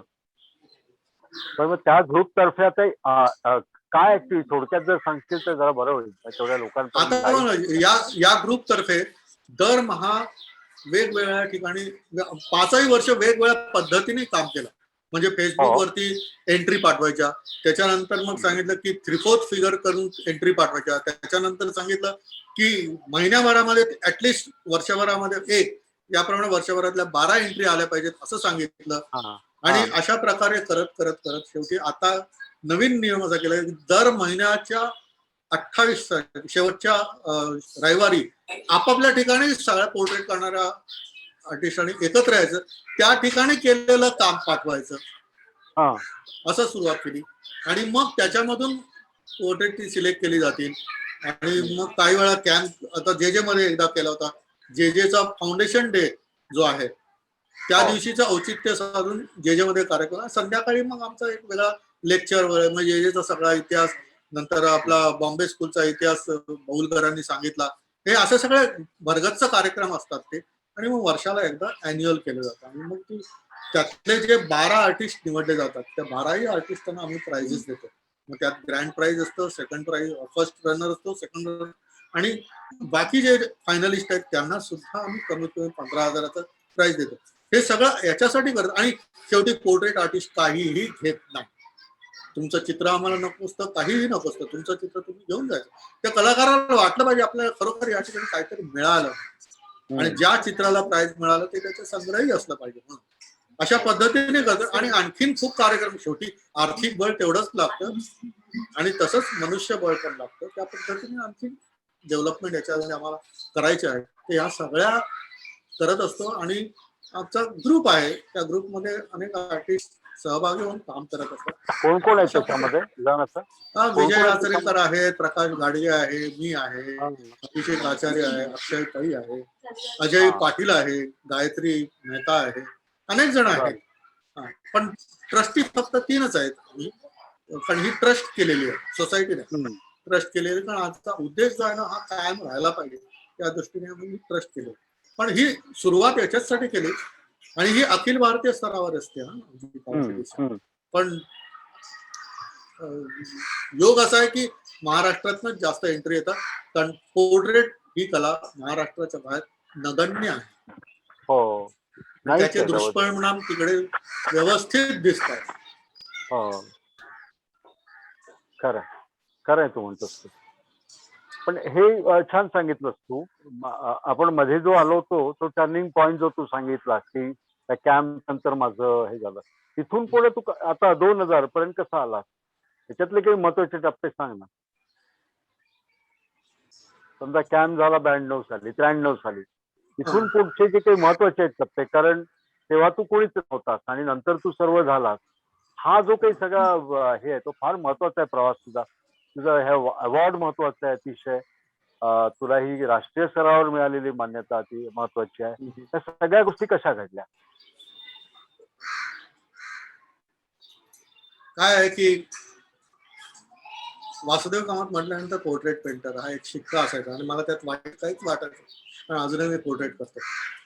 परंतु जे केवळ बोललं जातं ना की हे काय समोर बसलेल्या व्यक्तीचं फक्त अनुकरण करतात, समोर असलेल्या निसर्गाचंच फक्त चित्र काढतात, परंतु तसं नाही. आपल्या मनामध्ये जे तुला वाईट अनेक वाटतं? विचार वाईट वाटतं नाही तुला? ना, बिलकुल नाही, बिलकुल नाही, बिलकुल नाही. परंतु त्या प्रकारच्या विधानामुळे माझ्या लक्षात आलं की कलाकाराच्या मनामध्ये सुद्धा अनेक विचारांचे स्पंदन चाललेले असतात, आणि ते जोपर्यंत प्रत्यक्षात कॅनव्हासवर किंवा त्याच्या कलाकृती उतरत नाही तोपर्यंत ते आतल्यात अमूर्त असतात. तर त्यांना कुठेतरी दृश्य स्वरूपात आणलं पाहिजे, या दृष्टिकोनातून मी विचार सुरू केला, आणि म्हणून मी दरवर्षी वेगवेगळे विषय घेऊन काम करायला सुरुवात केली. आणि ते विषय घेऊन काम करत असताना लक्षात आलं की एका वर्षासाठी, 6 महिन्यासाठी, काही काळासाठी जेव्हा आपण पीएचडी करण्यासाठी एखादा विषय घेतो आणि त्याच्यावरती संशोधन सुरू करतो, त्याच पद्धतीने आपण काही विषय ठरवले आणि त्यावरती संशोधन करायला सुरुवात केली, तर लक्षात येतं की निसर्गाची शक्ती अशी आहे की तुम्हाला वेगवेगळ्या अंगाने त्या विषयाचं सगळं आकलन व्हायला लागतं. मग ते गजराज हा विषय असेल, मदर अँड चाइल्ड हा विषय असेल, अनेक विषय आहेत. पहिली 4 आणि 5 चित्र केल्यानंतर तुम्हाला सतत आपोआप विषय मिळायला लागतो, आणि त्याची मी कितीतरी उदाहरणं देत असतो.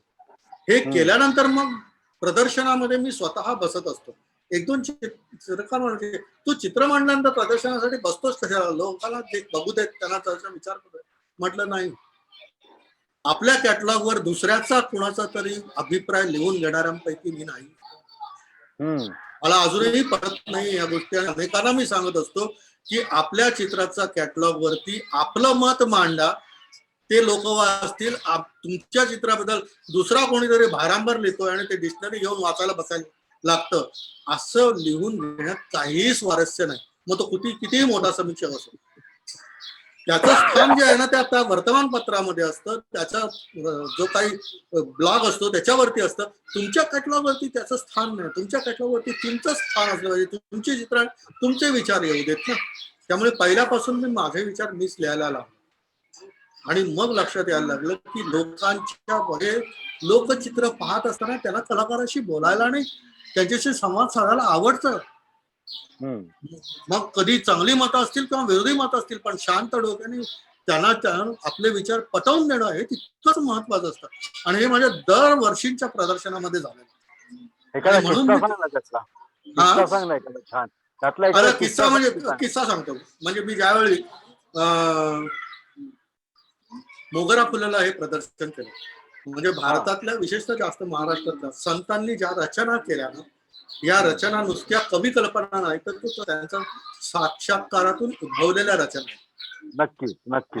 आणि त्या रचना करण्यासाठी त्यांच्या मागे जी प्रेरणा होती ती काय असेल हे व्हिज्युअल स्वरूपात मी विचार केला आणि ती चित्र मांडली.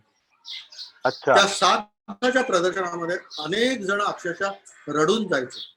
म्हणजे मला आठवतं की एक व्यक्ती माझा दोन्ही हात घट्ट धरला होता, त्याच्या दोन्ही डोळ्यामधून गंगा यमुना वाहत होत्या, पण तो मला बोलता येत नाही म्हणाला आणि सरळ निघून गेला.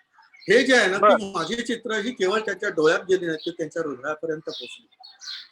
त्याच प्रदर्शनामध्ये एक फॉरेनचं कपल हे अर्धा तास चित्र बघत होती सगळे. ज्यावेळी माझ्या टेबलाशी गर्दी नाही म्हटल्यानंतर ते म्हणाले जवळ येऊन की we saw all the paintings but there is a story behind every picture, we don't know what it is but we felt the existence of Jesus Christ. हा त्यांचा रिमार्क होता. हे भारतीय संत आहेत, त्यांची चरित्र काय आम्हाला माहिती नाही, परंतु हे सगळं प्रदर्शन पाहत असताना आम्हाला जाणवलं की या ठिकाणी जीसस क्राइस्टचं अस्तित्व आहे. बर, हा किस्सा आहे. कळलं की नाही? रामायणातली मी सगळी चित्र काढली होती. रामायणातली सगळी चित्रांमध्ये संस्कार देणारे विषय घेतले होते, चमत्काराचे सगळे बाजू ठेवले होते. आणि या सगळ्या चित्रांमध्ये कधीही न पाहिलेला विषय, परंतु रामायणातला असलेला विषय, त्याच्या मागे नेमकी कुठली संस्काराची भावना आहे ही दाखवणारी चित्र मी त्या ठिकाणी केली. त्यातच सीतेला पुन्हा वनवास ज्यावेळी घडतो त्यावेळी त्या चित्राला मी टायटल दिलं होतं अक्षम्य परित्याग. म्हटलं या ठिकाणी मी रामाला क्षमा करत नाही. त्यावेळी एक जोडपं आलं माझ्याकडे, कुटुंब बरोबर होतं ते, आणि तुम्हाला हे तुमचं टायटल चुकीचं आहे. म्हटलं का? नाही, सीता का रडत होती तुम्हाला माहिती नाही. म्हटलं काय झालं? नाही, सीता रडत होती एवढ्यासाठी की माझा त्याग केल्यानंतर त्यांना किती वेदना झाल्या असतील हे आठवून मला रडायला येतं. असं म्हटलं. हे बघा, कीर्तनकारांच्या या सगळ्या गोष्टींना मी नमस्कार करतो. कळलं की नाही? त्यांचा आदरही करतो. तुमच्या श्रद्धेला मी धक्का पोचू देत नाही. परंतु कुठलीही स्त्री लढते कशाला हे जर आपल्याला कळायला लागलं असतं ना तर कितीतरी गोष्टी कळू शकल्या असतात. परंतु ती स्त्रीची वेदना काय आहे हे गदिमांनीच आपल्या गीतामध्ये सांगितलंय की पती न केवळ नृपती. म्हणजे हे पती न केवळ पती न राघव केवळ नृपती. माझं सांग लक्ष्मणा जाऊ कुठे, याच्यामध्ये त्यांनी उलटा म्हटलं. ह्याच्यावरून लक्षात येतं ह्याच्यातनं बोध कुठला घ्यायचा, कोणी घ्यायचा हा वेळ आहे. परंतु हे सगळं करत असताना तरी सुद्धा त्यांना पटत नव्हतं. मी सरळ म्हटलं, अहो तुम्ही तुमच्या पत्नीला सोडून द्याल का? नाही, ती गोष्ट वेगळी. म्हटलं मला हेच म्हणायचं. म्हणजे तुम्हाला हे करण्याची धमक नाहीये किंवा करावंसं वाटत नाही, मग का करावंसं नाही? हे योग्य नाही, तुम्हालाही पटतंय. म्हटलं हे मी या ठिकाणी व्यक्त करण्याचं, कारण इथे संस्कार घेण्यासारखे अनेक विषय, हा संस्कार घेण्यासारखा विषय नाहीये. इथे आपली वेदना स्त्रीची कळली पाहिजे. असे अशा पद्धतीने म्हणजे हा जो संवाद व्हायचा ना, खूप चांगला संवाद व्हायचा. आलं की नाही लक्षात? मग तुम्हाला दुसरा एक किस्सा होतो. भगवान बुद्धांच्या जीवनावरती मी विपश्यना केल्यामुळे उत्स्फूर्तपणे चित्र काढली होती. त्यात एक चित्र असं होतं की रोहिणी नदीचा जो वाद असायचा, शाक्य आणि कोलीय यांच्यामध्ये सतत भांडणं व्हायची. आणि मग एक दिवशी बुद्धांनी त्याच्यामध्ये समन्वय घडून आणला की रक्त हे पाण्यापेक्षाही जास्त पाण्या इतकं पातळ नाहीये, तर तुम्ही का रक्त सांडताय त्याच्यासाठी. आणि मग त्यांच्यातला वाद मिटवला. आणि त्यात म्हणजे चिवर घातलेले बुद्ध दाखवल्यामुळे एक जण माझ्याशी वाद घालायला लागले की हा प्रसंग जो आहे ना हा बुद्ध होण्याच्या अगोदरचा आहे, तुम्ही हा नंतर कसं दाखवला, हे चुकीचं आहे. आणि खूप जोरजोरात वाद घालायला लागले होते. तरी सुद्धा मी कधीही कोणाशी वाद घालत नाही, पण मी शांतपणे बोलतो. म्हटलं मित्र, तुम्हाला एक सांगू का, नदीचा वाद भांडण होऊ नये म्हणून मिटवण्यासाठी बुद्धांनी प्रयत्न केला. बुद्ध होण्याच्या अगोदर असेल किंवा नंतर असेल, परंतु नदीचा वाद आजही मिटलेला नाहीये ना. नर्मदेच्या पाण्यासाठी आहे, गंगेच्या पाण्यासाठी आहे, कावेरीच्या पाण्यासाठी आहे, सगळ्या नद्यांच्यासाठी आजही वाद, सीमावाद चालू आहेत ना. म्हटलं 2500 वर्षापूर्वी ज्या व्यक्तीने सांगितलं त्या व्यक्तीचा परिणाम अजूनही लोक समजून घेऊ शकत नाही. हे दुःख आहे. आणि सर्वात मोठं मला आता दुःख हे होत आहे की हे चित्र अगोदरच की नंतरच ह्याच्यावरती आपण दोघं वाद आणि भांडण करतोय. हे त्या भगवान बुद्धांना आवडेल का? ते ग्रस्त सरळ उठून निघून गेले. हे असे अनेक किस्से घडत असतात की आपण काय करतोय हे कळत नाही. त्यामुळे कलाकृतीमधून नेमका बोध काय घ्यायचा हे तर समजून आलं पाहिजे ना. आणि म्हणून अजूनही मी रामायणाची चित्र ही 2014 साली केलेली. त्याच्यानंतर मी जवळजवळ 15 ते 16 कार्यक्रम भारतभर केलेले आहेत, हिंदीमध्ये, मराठीमध्ये, कोकणीमध्ये. आणि ते कार्यक्रम असे केलेले की मी पेंटिंग दाखवतो आणि त्या पेंटिंग वरती मी निरूपण करत असतो. बर, हे आवश्यक आहे. नाहीतर लोक, ज्याला आपण सर्वसामान्य व्यक्ती म्हणतो की जो आपल्या दैनंदिन जीवनाच्या रटगाड्यात असतो, त्याचं आणि चित्रकला क्षेत्र याच्यामध्ये असलेली दुरी कमी करणार कशी? केवळ 7 दिवसाच्या प्रदर्शनाने होत नाही किंवा समीक्षाभर लेख लिहून होत नाही. लोकांच्या समोर कार्यक्रम व्हायला पाहिजे, लोकांच्या समोर गेलं पाहिजे कलाकारांनी. तर त्यासाठी म्हणून मी हे मोगरा फुलचे कार्यक्रम केले. मी त्याच्यानंतर हे सगळं कसं आलं तुझ्याकडे? रामायणावरती कार्यक्रम केले. हे कसं करावं असं वाटतं तुला? मी कुठून आलं तुझ्यामध्ये? मला वाटायला लागलं की 7 दिवसामध्ये लोकांशी एवढा संवाद होतो, तो तिकडेच थांबला नाही पाहिजे आणि तो इतर ठिकाणी सुद्धा व्हायला पाहिजे. केवळ स्लाइड शो हा केवळ आर्टिस्ट आणि आर्ट लव्हर्स साठी नाही, तो लोकांपर्यंत गेला पाहिजे. ही जी सामाजिक जाणीव आहे ना, त्या जाणीवेमधून मला अशा प्रकारचं काम करावं असं वाटलं. पण संस्कार भारतीची सुद्धा माझ्याकडे जबाबदारी आणि दायित्व आहे की लोकांपर्यंत सुद्धा कला क्षेत्रातून आपल्या मुंबईला मी अखिल भारतीय अध्यक्ष. संस्कार भारती ही संस्था ऑल इंडिया लेवलची आहे. हरिभाऊ वाकणकर ज्यांनी भीमबेटकाचा शोध लावला, जे माजी स्टुडंट आपले, तर त्यांनी स्थापन केलेली ही संस्था आहे आणि त्या संस्थेचा मी आता अखिल भारतीय अध्यक्षपदाची दायित्व आहे माझ्याकडे.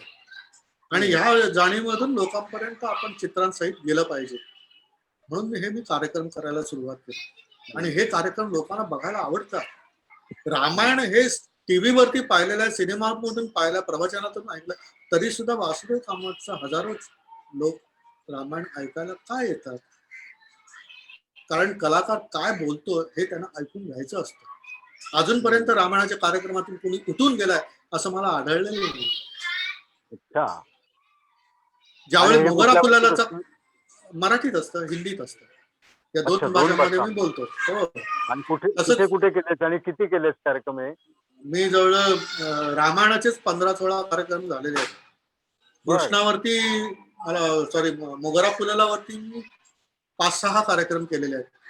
त्याच्यानंतर उपनिषद म्हणजे उपनिषदांवरती जी शेवटची सिरीज केली होती, त्या सिरीज वरती पण आतापर्यंत 4 ते 5 कार्यक्रम केले. मला कशी माहिती नाही रे हे कार्यक्रम? तुम्ही आता दिसता कुठे? आता टीव्ही वरतीच दिसता जास्त. पूर्वी तुम्ही जातात जहांगीरमध्ये भेटायचे, कुठल्या तरी संस्थेत दिसायचे. आता तुम्ही फक्त वर्तमानपत्रात रकाने लिहिताना दिसता. नाही, मी तर कधीच बंद. परंतु हे 2000 नंतर मी सगळं बंद केलं पूर्णपणे काम करण्यासाठी. काम नाही केलं ती गोष्ट वेगळी. त्यामुळे आता चिन्हमधून तू दिसायला माहिती नाही सगळं. असं कसं? तुम्ही कळवलंच नाही ना मला, त्यामुळे माहिती नाही. कार्यक्रम ठेव, माहितीच राहिलं. डोंबिवलीमध्ये कार्यक्रम मी 3 केलेले आहेत रामायणावरचे. मी डोंबिवलीत राहत नाही, मी ठाण्यामध्ये राहतो. मला आता पुन्हा किंवा असेल किंवा कळव जरा, निदान माहिती तरी व्हावी किंवा येईन नाही येईन वयोमान परत मला ठाऊक तरी पाहिजे ना रे, की बाबा हे काहीतरी चाललंय वेगळं. छान आहे हे सगळं, ऐकताना बरं वाटतं मला आणि इंटरेस्टिंग आहे सगळं, छान. आणि तुझ्या बोलण्यामध्ये एक प्रासादिकता होती सुरुवातीपासून, म्हणजे म्हणून तर आपलं जमलं खरं सांगायचं तर. ते गाणं म्हणणं, ऐकणं, बोलणं, चर्चा करणं हे सगळे कॉलेजमधले उपद्व्याप होते, पण ते खरोखर ते पुढे नंतर प्रत्यक्षात आले. तुझ्या काही, माझ्या काही, अनेकांच्या आले नसतील, मला माहित नाही का, याची कारणमीमांसा करण्यात काय अर्थ नाही, पण हे सगळं होतं आणि म्हणून ते उपद्व्याप पुढे पुढे पुढे जात राहतं. माझ्या नजरेतून एक कसं सुटलं मलाही माहिती नाही, कारण माझं बारीक लक्ष असतं काय चाललंय किंवा आजूबाजूला काय घडतंय याविषयी. हे माझ्या कानावर नाही आलं, खरंच सांगतो. म्हणजे हा कार्यक्रम जवळ 1.5 ते 2.25 तासाचा होतो. बरं. चित्र किती तर 26-27 असतात. उपनिषदाची केवळ 21 चित्र असतात.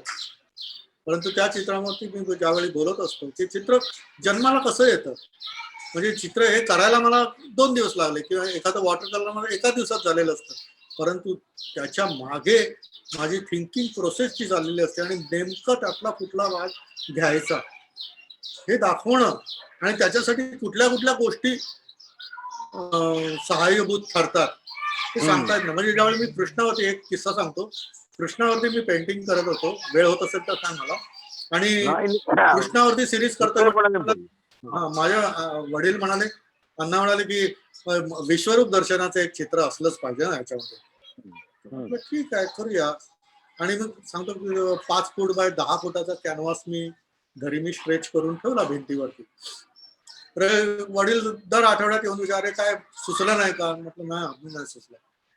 हे सगळं मी रोज सारखा विचार करतो पण मला काहीही सुचेना की काय करायचं. मग भगवद्गीता वाचली आणि ती वाचल्यानंतर मग लक्षात आलं की विश्वरूप जे दाखवलं आहे महाभारतामध्ये ते केवळ दोघांनी बघितलेलं आहे. एक म्हणजे कृष्णाने बघितलं, सॉरी अर्जुनाने बघितलं, त्याला दृष्टी दिली की ही दृष्टी मी तुला देतोय की जेणेकरून तुझ्या नजरेला ते सहन होईल आणि तू पाहू शकशील. आणि व्यासांनी संजयाला असा एक आशीर्वाद दिला होता, इथं बसल्या बसल्या तुम्हाला ते कुरुक्षेत्रावर काय होतंय ते दिसेल आणि ते तुम्ही धृतराष्ट्रांना सांगू शकता. त्यामुळे या दोघांनीच बघितलेलं आहे. बाकी कोणीही अजून बघितलेलं नाही, केवळ वर्णन ऐकलं आणि ते केवळ ऐकलेल्या वर्णनावरून चित्र काढणं हे आपल्या दृष्टीला अंडर एस्टिमेट केल्यासारखं आहे. आणि म्हणून मला ते चित्र करावंसं वाटत नाही. तर इस्कॉनची वगैरे अनेक चित्र असतात, गोरख प्रेसने पण छापलेले असतात, त्याची एक पुनरावृत्ती आपण करावी असं मला वाटत नव्हतं. पण तुम्हाला गंमत वाटेल मला हे कसं विषय सुचतं. कारण काय असतं, मी मगाशी म्हटलं ना की आपल्या आतमध्ये खूप संचित असतं आणि ते संचित कधीतरी तुम्हाला असं मदत करतं ना आणि चटकन तुम्ही चित्र तुम्हाला ते सुचतं. लिओनार्डो दा विंचीचं आपल्याकडे प्रदर्शन झालं होतं एनसीपीएला आणि त्यावेळी लिओनार्डोच्या जीवनावरचा चित्रपट हा एनसीपीएला पण दाखवला होता आणि नंतर नेहरू सायन्स सेंटर मध्ये पण दाखवला. त्यावेळी मी बाहुलकर गाडगे वगैरे आम्ही तो चित्रपट बघायला जायचो. तर त्याच्यामध्ये असं सांगितलं जातं आणि त्यात तो म्हणजे 15व्या 14व्या शतकातला तो सगळा ऍटमॉस्फिअर सगळं जरी असला तर एक टाय सूट वगैरे घातलेला एक निवेदक जो असतो ना तो त्या सेट वरती फिरत असतो इकडून तिकडे. आणि त्यात असं सांगतो की ड्यूकच्या वडिलांचं त्यांनी अश्वारूढ पुतळा केलेला होता, परंतु दुसऱ्या ड्यूकने आक्रमण केल्यानंतर तो पुतळा फोडून टाकला.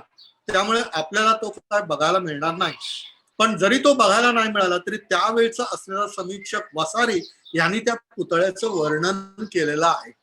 आणि तो वसारी येतो आणि ती लांब कागदाची गुंडाळी उघडून ते पुतळ्याचं वर्णन वाचत असतो आणि मला ते असं छटकन आठवलं आणि म्हटलं आणि खरोखर युरेका युरेका सापडलं म्हटलं. आणि मी काय केलं माहितीये, संपूर्ण कॅनव्हास वरती महाप्रचंड 2 क्रॉस लेग कृष्णाची दाखवले आणि त्या पायाशी छोटासा अंड्यामधून बाहेर येणारा अर्जुन दाखवला कुरुक्षेत्रावरचा आणि त्या चित्राला टायटल दिलं की नष्टो मोह स्मृतिर्लब्ध. माझा आता मोह नष्ट झालाय आणि स्मृती जागृत झालेली आहे.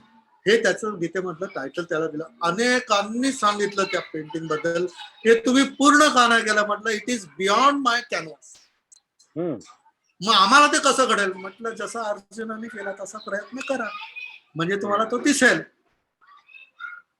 अनेकांना ते आवडलं की आम्ही कल्पनाच कधी करू शकलो नाही की एवढा महाकाय तो विश्वरूप असेल की ज्याचे फक्त आपल्याला चरण दिसतात.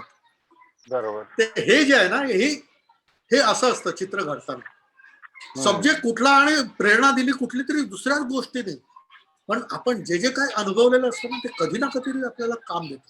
अशा पद्धतीने मी ते चित्र करतो. ही चित्र जी आहेत अशी माझी तयार झालेली चित्र आहे.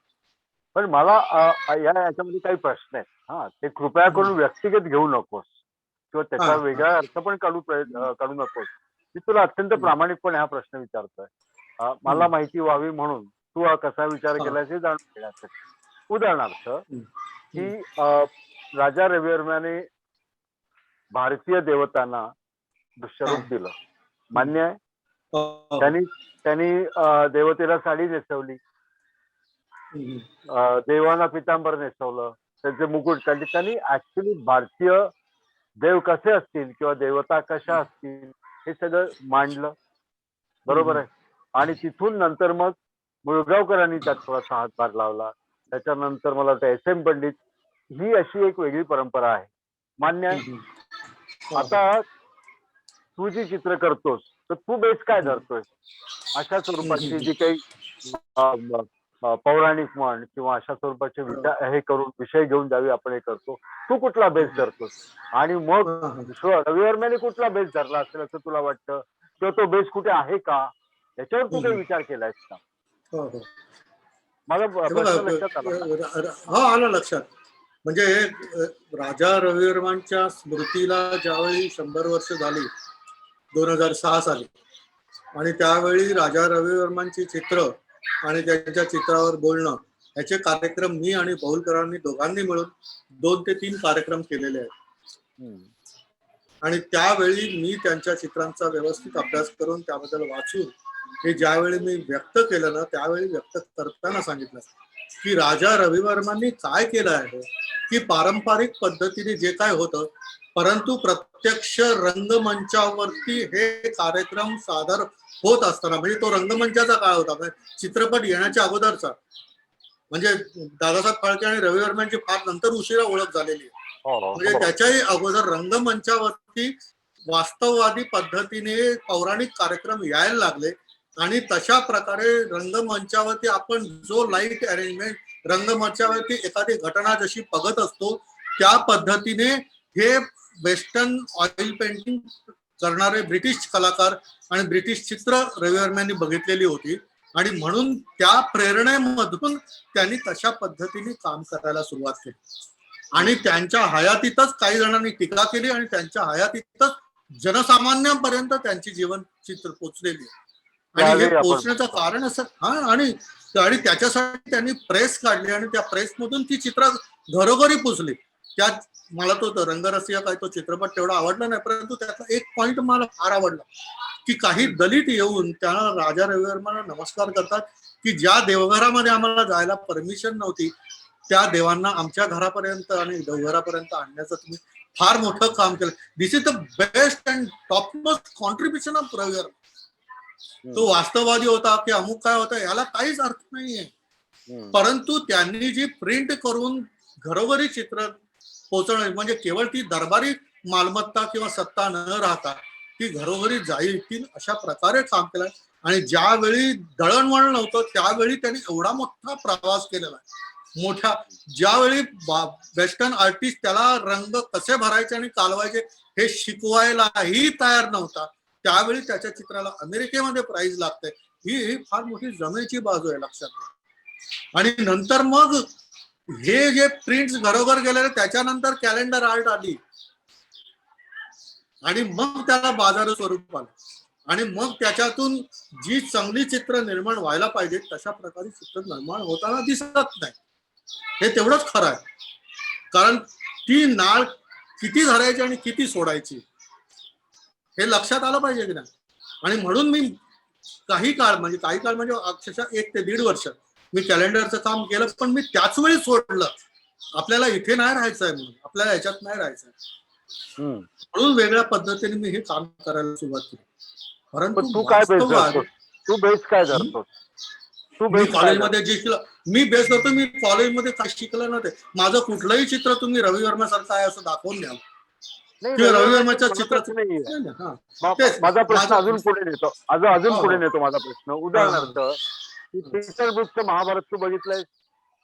पीटर ब्रूकचं त्या महाभारतावर पीटर ब्रूक दर्शक आहे महाभारत कसं मांडलंय तू बघितलंस त्याने अर्जुन कसा मांडला ती माणसंच वाटतात त्यांना त्यांनी काही ते मुकुट भरजरी मुकुट घातले काय ड्रेपरी केली अरे ते काही नाही साधी माणसं आहेत त्यांचे गाऊन पण साधे आहेत त्यांचे कपडे साधे सरळ स्वच्छ आहेत त्यांचे मुकुट देखील अगदी छोटा तसं काहीतरी दिसतं त्यांची द्रौपदी पण अगदी साधी सरळ दिसते म्हणजे हे हा एक भाग झाला आणि दुसरा आपल्याकडे ज्या पद्धतीने सगळे सिनेमे येतात तो एक दुसरा भाग याच्यातलं खरं कुठलं खोटं कुठलं असे काही विचार तुला डोक्यात आलेत का किंवा अशा पद्धतीने करायला पाहिजे होतं असं तुला कधी वाटलं का? आणि म्हणून माझी जेव्हा चित्र तुम्ही बघाल त्यावेळी लक्षात येईल की माझ्या सुद्धा देवतांच्या आणि या लोकांच्या अंगावरती दागदागिने अत्यल्प असतात केवळ त्या व्यक्तीचे आयडेंटिटी होईल एवढेच फक्त असतात का तर जे मध्ये जे आपण ड्रॉइंग शिकलो जे शरीर सौंदर्य शिकलो आणि त्यामध्ये असलेली जी ग्रेस शिकलो ती भारतीय विषयांमध्ये सुद्धा प्रकारे येऊ शकते. माझी तुझं तर कधी तुम्हाला मस्क्युलर दिसणार नाही, देहयष्टी भारतीय देहयष्टी दिसेल. मी कुठल्याही अजून फॉरेन अॅनाटॉमीला माझ्या पेंटिंग मध्ये आणत नाही, कारण नटराजाच्या शिल्पामध्ये सगळे मसल्स तुम्हाला व्यवस्थित दिसतील अशी प्रकारे ती मसल्स त्यांनी म्हणजे विलीन केलेली आहे. आणि मी नृत्य बघत असताना पाहत असतो की अॅनाटॉमिकली आपला खांदा जिथे आहे तिकडे हात दुमडतो, कोपर जिथे आहे तिकडे हात दुमडतो, इथे आहे तिकडे दुमडतो, परंतु नृत्य करत असताना ज्यावेळी त्या मुवमेंट येत असतात त्यावेळी ते सांधे आपल्याला दिसत नाहीत. ती ही लय आहे ना, ती नेमकी पकडून आपल्याकडच्या शिल्पा तीच माझ्या चित्रामध्ये आणण्याचा मी प्रयत्न केलेला आहे आणि तीच तुला दिसतील. मी अशा प्रकारे कधीच करणार नाही, म्हणून माझी चित्र ही अजिबात वेस्टर्न स्टाईलची असं पुढे करू शकत नाही. पण त्या पद्धतीने पण मी जे शिकलोय आणि मला जे आवडते त्याप्रमाणे करतोय. बरं, हे तू कुठून तरी इकडनं उचललं, हे तिकडून इकडं आणि मग कोलाज केलं असंही कधी दिसत नाही, कारण मी तो पूर्णपणे मला स्वतःलाच समाधान होत नाही. आणि केवळ पौराणिक चित्र करतोय असं नाहीये. तेथे करमाजे जुळती हा विषय ज्यावेळी होता तेव्हा अंडमानमध्ये मी जे फाशी घर बघितलं होतं, त्या फाशी घर पाहिलेल्या आधारावरती मी चित्र तयार केलं की ज्या साम्राज्यावरती कधीही सूर्यास्त होत नाही अशा प्रकारचा अभिमान होता, त्या साम्राज्यावरचा सूर्य सूर्यास्त करण्यासाठी आपल्याकडे अनेकांनी आपल्या देहाची आहुती दिली. आणि म्हणून मी त्या फाशी घरामध्ये फाशीला लटकणारा त्या कैद्याचा किंवा तो क्रांतिकारकाचा मी फक्त जीर्ण वस्त्र दाखवलं आणि जी दुभंगलेली फळी आहे त्याला मी युनियन जॅक केला. आता मला सांगा, या चित्रामध्ये कुठे मी पौराणिक आणलंय आणि कुठे मी ऐतिहासिक आणलंय? हे केवळ कल्पना चित्र आहे. आणि या चित्राला टायटल काय दिलं तर वासांशी चिरणाने यथावय आहे. या श्लोकने मला प्रेरणा मिळाली. किंवा अनुक्ता आहे भक्त हरिचरण संसक्त द्या, म्हणजे जाहीर केलेलं न जाहीर केलेलं न जाणे कितीतरी या देशभक्त होऊन गेलेले आहेत, त्यांच्यासाठी म्हणून मी माझे करजुळी करतोय. अशा पद्धतीने कितीतरी चित्र. 26 जानेवारीला ज्यावेळी भूकंप झाला त्यावरती मी वॉटर कलर मध्ये केलेलं चित्र आहे की सगळे लहान मुलांचे हात आहेत ते जमिनीत गाडलेले बाहेर कशासाठी होते, ते शेलूट मारण्यासाठी होते, परंतु ऐन वेळी त्याच वेळी भूकंप झाला आणि काय काय कोणाला त्या इमारतीखाली गाडले गेले. ह्या सुद्धा संवेदनशील गोष्टी आम्हाला प्रेरणा देत असतात. आता ही 2 चित्र बघावीत आणि कुठे रवी वर्मा आहे कुठे हे दाखवून द्यावं असं नाहीये. परंतु आपल्याकडे ना काही this is so academic you know, this is illustrative you know. अरे काय चाललंय हे? म्हणजे एखाद्याला सर्वसामान्य माणसाला सुद्धा चित्र बघितल्यानंतर त्यांच्या हृदयापर्यंत जाऊन पोचतं, त्याच्या डोळ्यामधून अश्रू येतात, त्याच्या अंगावरती शहारे येतात आणि आपा चित्रकार मंडळींना केवळ त्या चित्राची दृष्टी आमच्या अकॅडमिक स्टाईल वरतीच अडकलेली असते. ही सर्वसामान्य माणसं इकडे अडकत नाहीत आणि समीक्षक मात्र तिकडेच अडकलेले आहेत. हे मला पटत नाही. मी चहा पितोय. मी चहा पितोय म्हटलं मी तुला देऊ शकत. तुला आठवतं आपण असेच याच्यामध्ये बसायचो आणि एक चहा मागवायचो आणि मग 2 ग्लास करून अर्धे अर्धे करून प्यायचो. आता तू तुझ्या स्टुडिओत बसलाय, मी माझ्या स्टुडिओत बसलोय आणि आपण चहा पितोय. गच्चीवर बसलो होता आपण आपला. आणि काय दिवस होते रे ते, खूप छान. म्हणजे असं काही पुढे होईल असं काही व्हिज्युअलाइज केलं नाही. मी तरी केलं होतं, तू केलं होतं असं एक आयुष्य टर्नअप होईल किंवा असं काही करू? नाही, व्हिज्युअलाइज प्रत्येक जण करत असतो, पण आले देवाजीच्या मना असतं, प्रत्येक जण वेगळ्याच पद्धतीने नंतर सगळं जगत असतो. परंतु हे जे मागे पाहणं जे असतं ना, हे खूप वेळा आपल्याला प्रेरणा देऊन जातं. ते फार महत्वाचं असतं, कारण केवळ घटना म्हणून बघत नाही, त्या घटनेमध्ये असलेले आपले सहकारी असतात, आपले मित्र असतात. काही जणांचे आपल्याला पटलेलं नसतं, पण तरी सुद्धा ते आपल्याला मित्र वाटायला लागतात. ज्यांच्याशी आपलं पटलं नाही तेही नंतरच्या काळात आपल्याला मित्र वाटायला लागतं. त्याचं कारणच असं असतं, पण तो क्षण जो काही घडलाय ना त्याच्यात त्याचंही कॉन्ट्रीब्युशन असतं. ज्याचं पटलेलं नाही त्याचंही कॉन्ट्रीब्युशन त्या घटनांमध्ये असतं, त्यामुळे तेही मित्र वाटायला लागतात. ही फार महत्वाची बाजू असते. आणि म्हणून मी अनेक चित्रकारांना विद्यार्थ्यांना सांगत असतो, तुमच्या मनात आहे ना ते स्वच्छपणे तुम्ही करा. परंतु आपण जे काही करतो ना ते इतिहासाचं पान ठरणार आहे हे लक्षात घ्या. बर. कारण इतिहासाचं पान ज्यावेळी ठरत असतं ना, कारण काय प्रत्येक कलाकृती मी सांगत असतो की त्या कलाकारापेक्षाही जास्त आयुष्य घेऊन जन्माला आलेली असेल. आज मी आणि माझी कलाकृती त्या दोन्ही बरोबर असतात आणि त्या कलाकृतीवरती मी बोलत असतो, परंतु माझ्यानंतर ती फक्त कलाकृती बोलणार असते. त्यामुळे ती जेव्हा कलाकृती बोलेल त्यावेळी ते तुमचेच विचार बोलेल अशा प्रकारची कलाकृतीची निर्मिती व्हायला पाहिजे असं मला वाटतं. आणि म्हणून मी वेगवेगळे विषय घेऊन त्याच्यावरती संशोधन करून आणि मग माझ्या मनावरती काय नेमका संस्कार झालेला आहे त्या विषयाचा त्याप्रमाणे मी चित्रातून व्यक्त करण्याचा प्रयत्न करत असतो. म्हणून त्याला लोक इलस्ट्रेशन म्हणतात. हा शब्द नेमका वाईट नाहीच आहे, कळलं की नाही? हा शब्द वाईट नाही, वाईट घडवलेला गेला.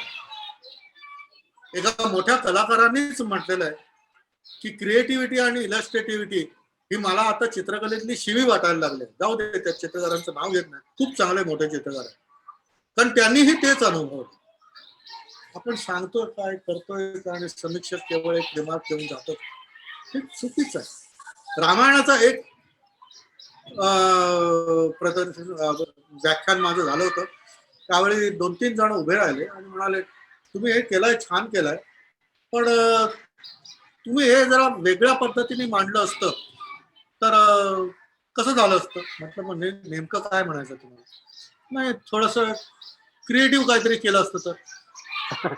म्हटलं हे क्रिएटिव्ह नाही आहे का? नाही, तसं नाही. म्हणजे तुम्हाला असं वाटतंय तुम्ही हे चित्र अमक्याचं कॉपी केलंय किंवा या कथेमधून हा प्रसंग जसं उतरवलाय तुम्ही. नाही, तसं काही नाही आहे, पण थोडस क्रिएटिव्ह झालं असतं तर.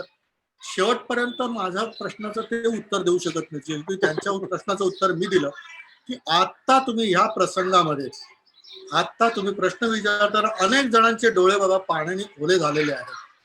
तुम्ही म्हणता तशी चित्र जर त्या ठिकाणी मांडली असती तर ह्याच्यातले किती जणांचे डोळे पाणवले असते हे मला तुम्ही जरा सांगा. तो माणूस चुपचाप खाली बसला. मला हे म्हणायचंय, आपण जी काही कृती करतोय ती जर हृदयापर्यंत दुसऱ्याच्या पोचत असेल तर त्यापेक्षा आणखी काय हवं आहे, तो आम्ही प्रयत्न करतोय. आणि सर्वच चित्रकारांनी कुठल्याही शैलीत करणारा असो त्या सर्वच चित्रकारांनी प्रेक्षकांच्या हृदयापर्यंत पोहोचण्याचा प्रयत्न केला पाहिजे. नाहीतर जहांगीरमध्ये प्रत्यक्ष झालेली घटना आहे, त्या गोष्टीचा मी साक्षीदार होतो की आमच्या एका मित्राचं प्रदर्शन होतं. त्या प्रदर्शनामध्ये एक व्यक्ती आपल्या कडेवर मुलाला घेऊन आलेला असतो आणि तो विचारतो की ह्याचा सगळ्या चित्राचा चित्रकार कोण आहे. आम्ही लगेच म्हटलं हे आहे. तर ते म्हणाले की अमुक एक चित्र जरा मला जरा समजावून सांगाल का. अगदी अगदी प्रांजळपणे सांगतो की तो विनयाने विचारत होता, भाई साहब समझने वाली चित्रकला जो है ना वो अगले गॅलरी में वहां जाके देखो. मी त्याला म्हटलं मित्रा तू एक नुसताच रसिक नाही गमावलास तर येणाऱ्या पिढीतला रसिक पण गमावलास. त्याच्या कडेवर मूल होतं आणि मी काही इकडे सगळ्यांना चित्र सांगायला बसव का रे. आणि अशा प्रकारे बोलायला असे जर चित्रकार जर वागणार असतील तर मला सांगा की लोकांमधली आणि समाजामध्ये चित्रकलाची आणि सामान्य जनता यांच्यामधली दुरी कमी कशी होणार. नाही, चित्रकारांचं जाऊ दे बसू. प्रॉब्लेम असा आहे का रे की आता उदाहरणार्थ आपण लहान असतो खूप, 3-4 वर्षाचे असतो आणि आपल्याला देतात काय, पहिलं पाटी देते आई हातात, पेन्सिल देते, खडू देते आणि सांगते काय चित्र काढ. चौकोन काढ म्हणजे घर होईल, त्रिकोण काढ त्याच्यावरती म्हणजे छप्पर होईल, मागे गोल काढ म्हणजे चंद्र किंवा सूर्य होईल. बरोबर. आता हे सगळं शिक्षण आपल्या 3 वर्षाचा किंवा 4 वर्षाचा असतानाच सुरू होतं. म्हणजे प्रथम जो येतो तो खडू येतो. अक्षराआधी खडूचं ज्ञान, रंगाचं ज्ञान त्या प्रत्येक मुलाला होतं, म्हणजे होत असते. आता काय होतं मला माहिती. आता ती आई जे सांगते किंवा बाबा जे सांगतो ते तो मुलगा करतो, म्हणजे त्याला पहिलं चित्रातूनच सगळं शिकवलं जातं. आणि नंतर तो साधारण एक मोठा झाला, 4 तिसरी चौथीत गेला का ते सांगतात चित्र काय करतोस, काय वेळ लागलाय का तुला, तर पाठीत झपाटा घालतो आणि चित्राला बाजूला चित्र काढण्यापासून परावृत्त केलं जातं. इथं त्या विद्यार्थ्याचा चित्रकलेशी संपर्क तुटतो.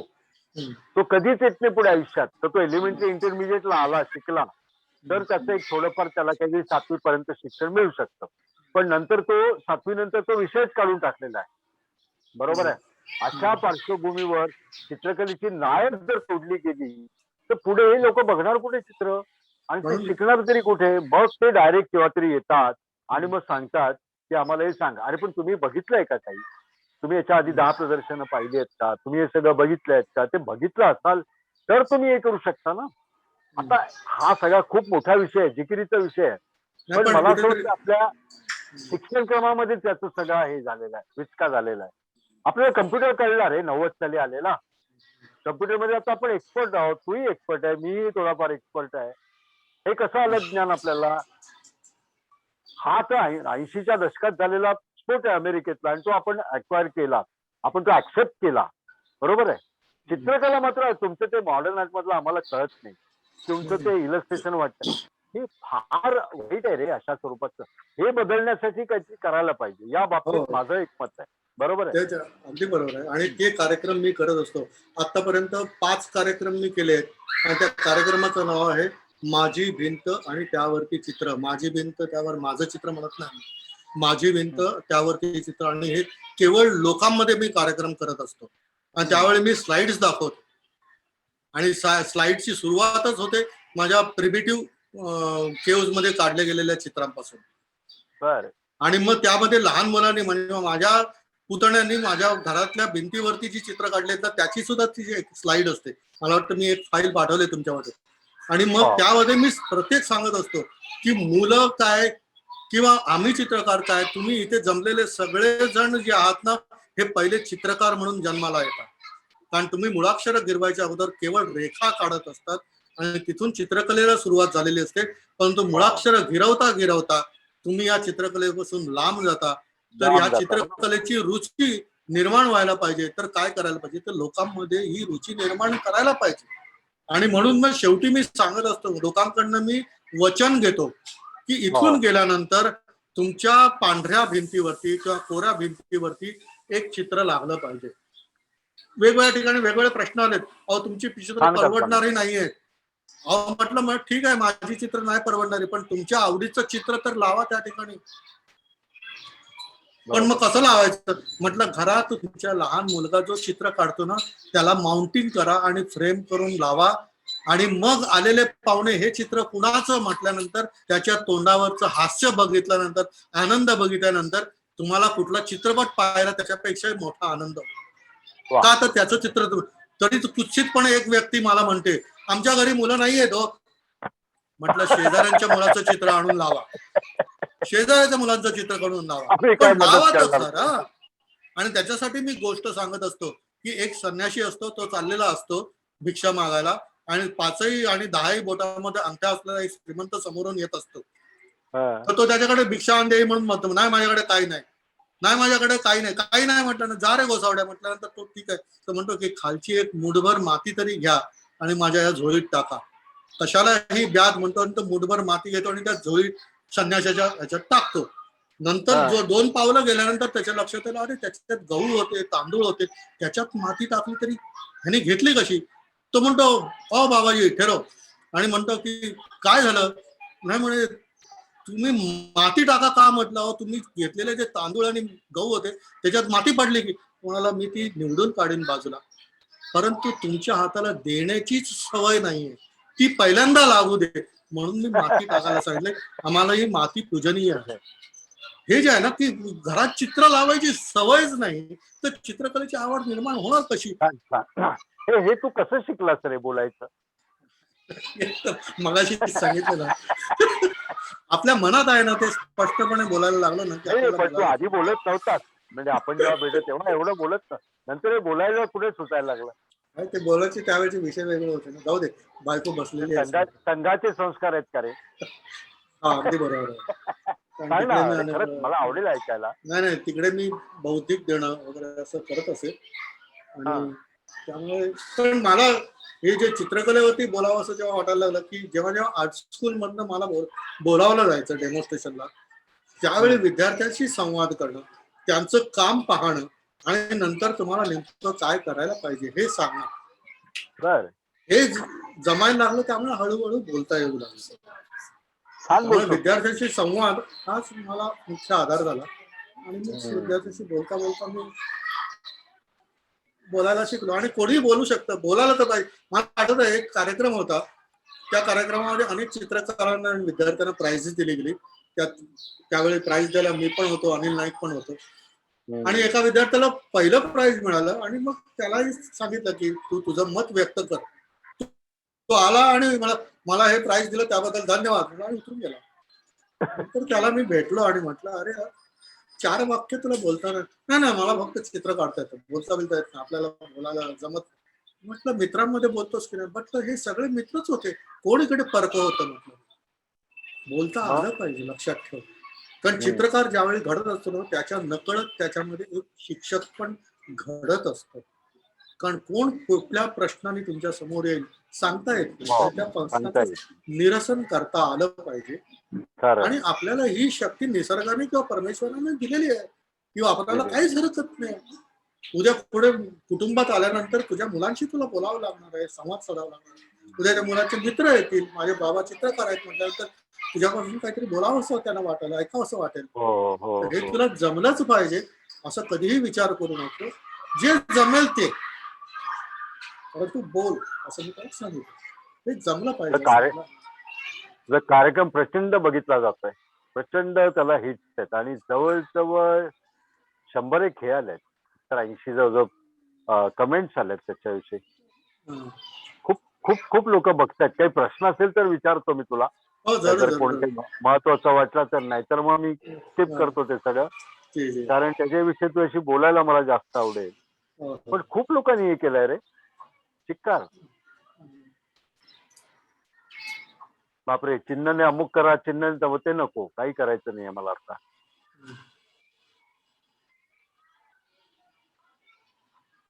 खूप खूप मंडळी छान रिस्पॉन्स दिलाय तुझ्या कार्यक्रमाला, अतिशय सुरेख. Kamat sir please world art बद्दल काही सांगता येईल का? विजया पातूर सर काही सांगता येईल का? वर्ल्ड आर्ट विषयी कसं काय सांगणार? वर्ल्ड म्हणायचंय का वर्ल्ड? मला कळलं नाही. वर्ल्ड आर्ट बद्दल बोलायचं तर साहित्यिक बोलतील ना. पण एकंदरीत जागतिक कलेविषयी जर बोलायचं झालं ना, तर सर्वच ठिकाणी कला क्षेत्रातला कलावंत काम करतोय.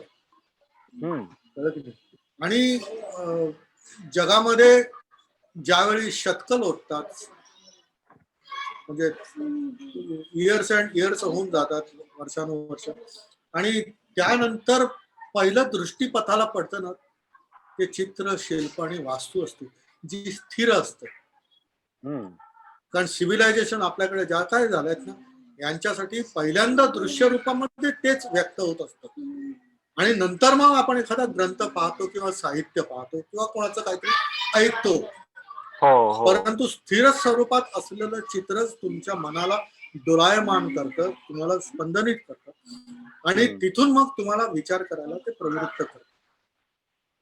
त्यामुळे ते शिल्प किंवा चित्र हे स्थिर नसतं. त्यामुळे जगामध्ये जे जे काही तयार होत असताना हे त्या त्या काळाचं एक प्रतीक असतं की त्यावेळचं कलाक्षेत्र काय अनुभवत होतं आणि काय व्यक्त करत होतं. या दोन्ही गोष्टी त्या चित्रात, शिल्पात किंवा वास्तूमध्ये असतात. त्यामुळे त्या टिकवणं, त्याच्याविषयी आस्था बाळगणं आणि ते तयार करत असताना, होत असताना आपण सुद्धा साक्षी रूपाने असतो, हे आपण स्वतःला भाग्यवान समजलं पाहिजे.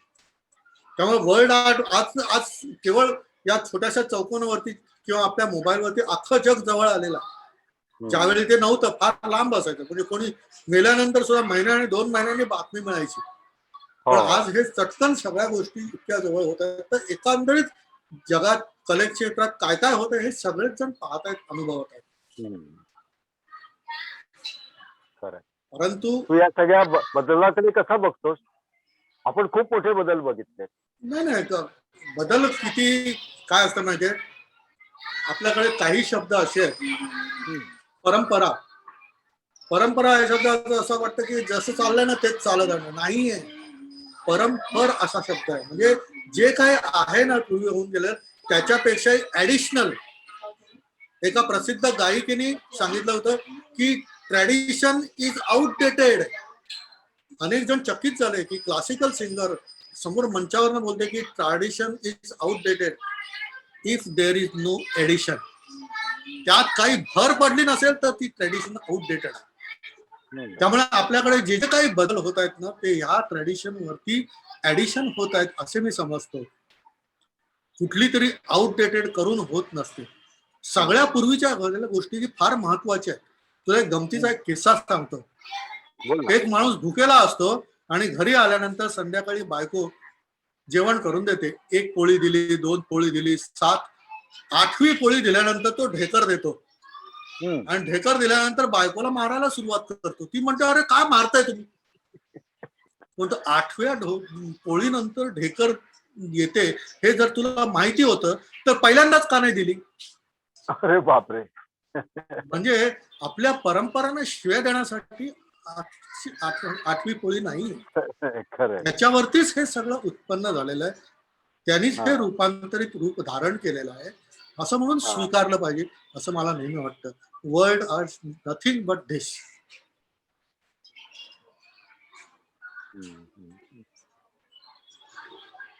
पुढे काय आता ठरवलंयस, काय करणार आहेस पुढे, म्हणजे काय प्लॅन आहे का? आज काय करायचं हे ठरवलं ना तर पुढे काय करायचं ते आपोआप होत असतं. क्या बात आहे. मला खरं सांगतो, आपण भविष्याचाही विचार करतो, भूतकाळाचाही विचार करतो. भविष्य काळामध्ये आपण जाऊ शकत नाही कारण तो यायचा आहे. भूतकाळामध्ये पण जाऊ शकत नाही कारण तो होऊन गेलेला आहे. आता काय करता ते बोल. जे काही महापुरुष झाले ना त्या सगळ्यांनी वर्तमान काळाचा विचार केला. आज आपण काय करतो ते महत्वाचं आहे. त्यामुळे आजच्या घडीला जे आवश्यक आहे, आता फेसबुकवर तू पाहिलं असेल मी हातांची ड्रॉइंग करायला केव्हापासून बघतोय. सगळेजण चांगलं पोर्ट्रेट करतात आणि हात आणि पाय कायच्या काय करून ठेवतात. म्हटलं चला आता महिनाभर हातावरतीच काम करू. मीही करतोय आणि इतरही करतात. किती लोक सहभागी होतात याच्यात? अरे भरपूर होतात, भरपूर जण होतात. मोजलेच नाही किती होतात. हाताची ड्रॉइंग किती जण करतात. खूप खूप जण करतात. अरे ते बघून बघून कंटाळा येतो. एवढे लोक दिसतात, मोजायचं बाजूला. मोजायचं नसतं. मी सगळ्यांना बघण्यासाठी नाहीच ते. त्यांनी तो अनुभव घ्यावा, त्यांना ते कळावं. आणि हाताबद्दल किती माहिती व्हायला लागली आहे. काल तर गंमतच केली मी, काल परवा म्हटलं हाताची चित्र काढतोय ना, आपला हात हा शब्द मराठीमध्ये किती प्रकारे येतो तेही बघा. किती जणांनी म्हणी आणि वाक्प्रचार दिले, पण एकही इंग्रजीतला हाताचा कुठलाही वाक्प्रचार मला मिळाला नाही. काय इंग्रजीतले विद्वान नाहीत काय आहेत, परंतु आपल्याकडे अनेक अवयवांवरती इतके सुंदर वापर त्याचे होत असतात. तेवढे अन्य कुठल्याही भाषेत तेवढे होत नाहीयेत. हे भारतीय भाषांमध्येच होत आहे. हे भारतीयत्व आहे. त्या हातावरती वाक्प्रचार इंग्रजीत मिळत नाहीत तेवढ्या संख्येने विद्वान असून सुद्धा हे भारतीयत्व आहे. कारण आपण आपल्या शरीराकडे हे केवळ आपल्या शरीराचा अवयव म्हणून पाहत नाही तर आपल्या जीवनाचा घटक म्हणून पाहतो. हे सगळं लक्षात येतं ना. या सर्वांना म्हणजे केवळ हात कसा काढायचा हे शिकवण्याचा उद्देशच नव्हता मला. परंतु त्यानिमित्ताने अनेक गोष्टींकडे लक्ष जायला. काही प्रश्न आले तसं मला आता सांगितलं गेलं असता. ते जर काही असतील तर बघतो आणि मग तुला विचारतो. सगळं लक्ष सोडून ते बघत राहणं फार अवघड असतं. मला तरी जमत नाही. 160 कमेंट्स आलेत रे. 160. तुझी अफाट आहे लोकप्रियता. म्हणजे तू मध्ये म्हणाला होतास माहिती ना, तुझं प्रदर्शन म्हणजे बेस्ट सेलर असतं.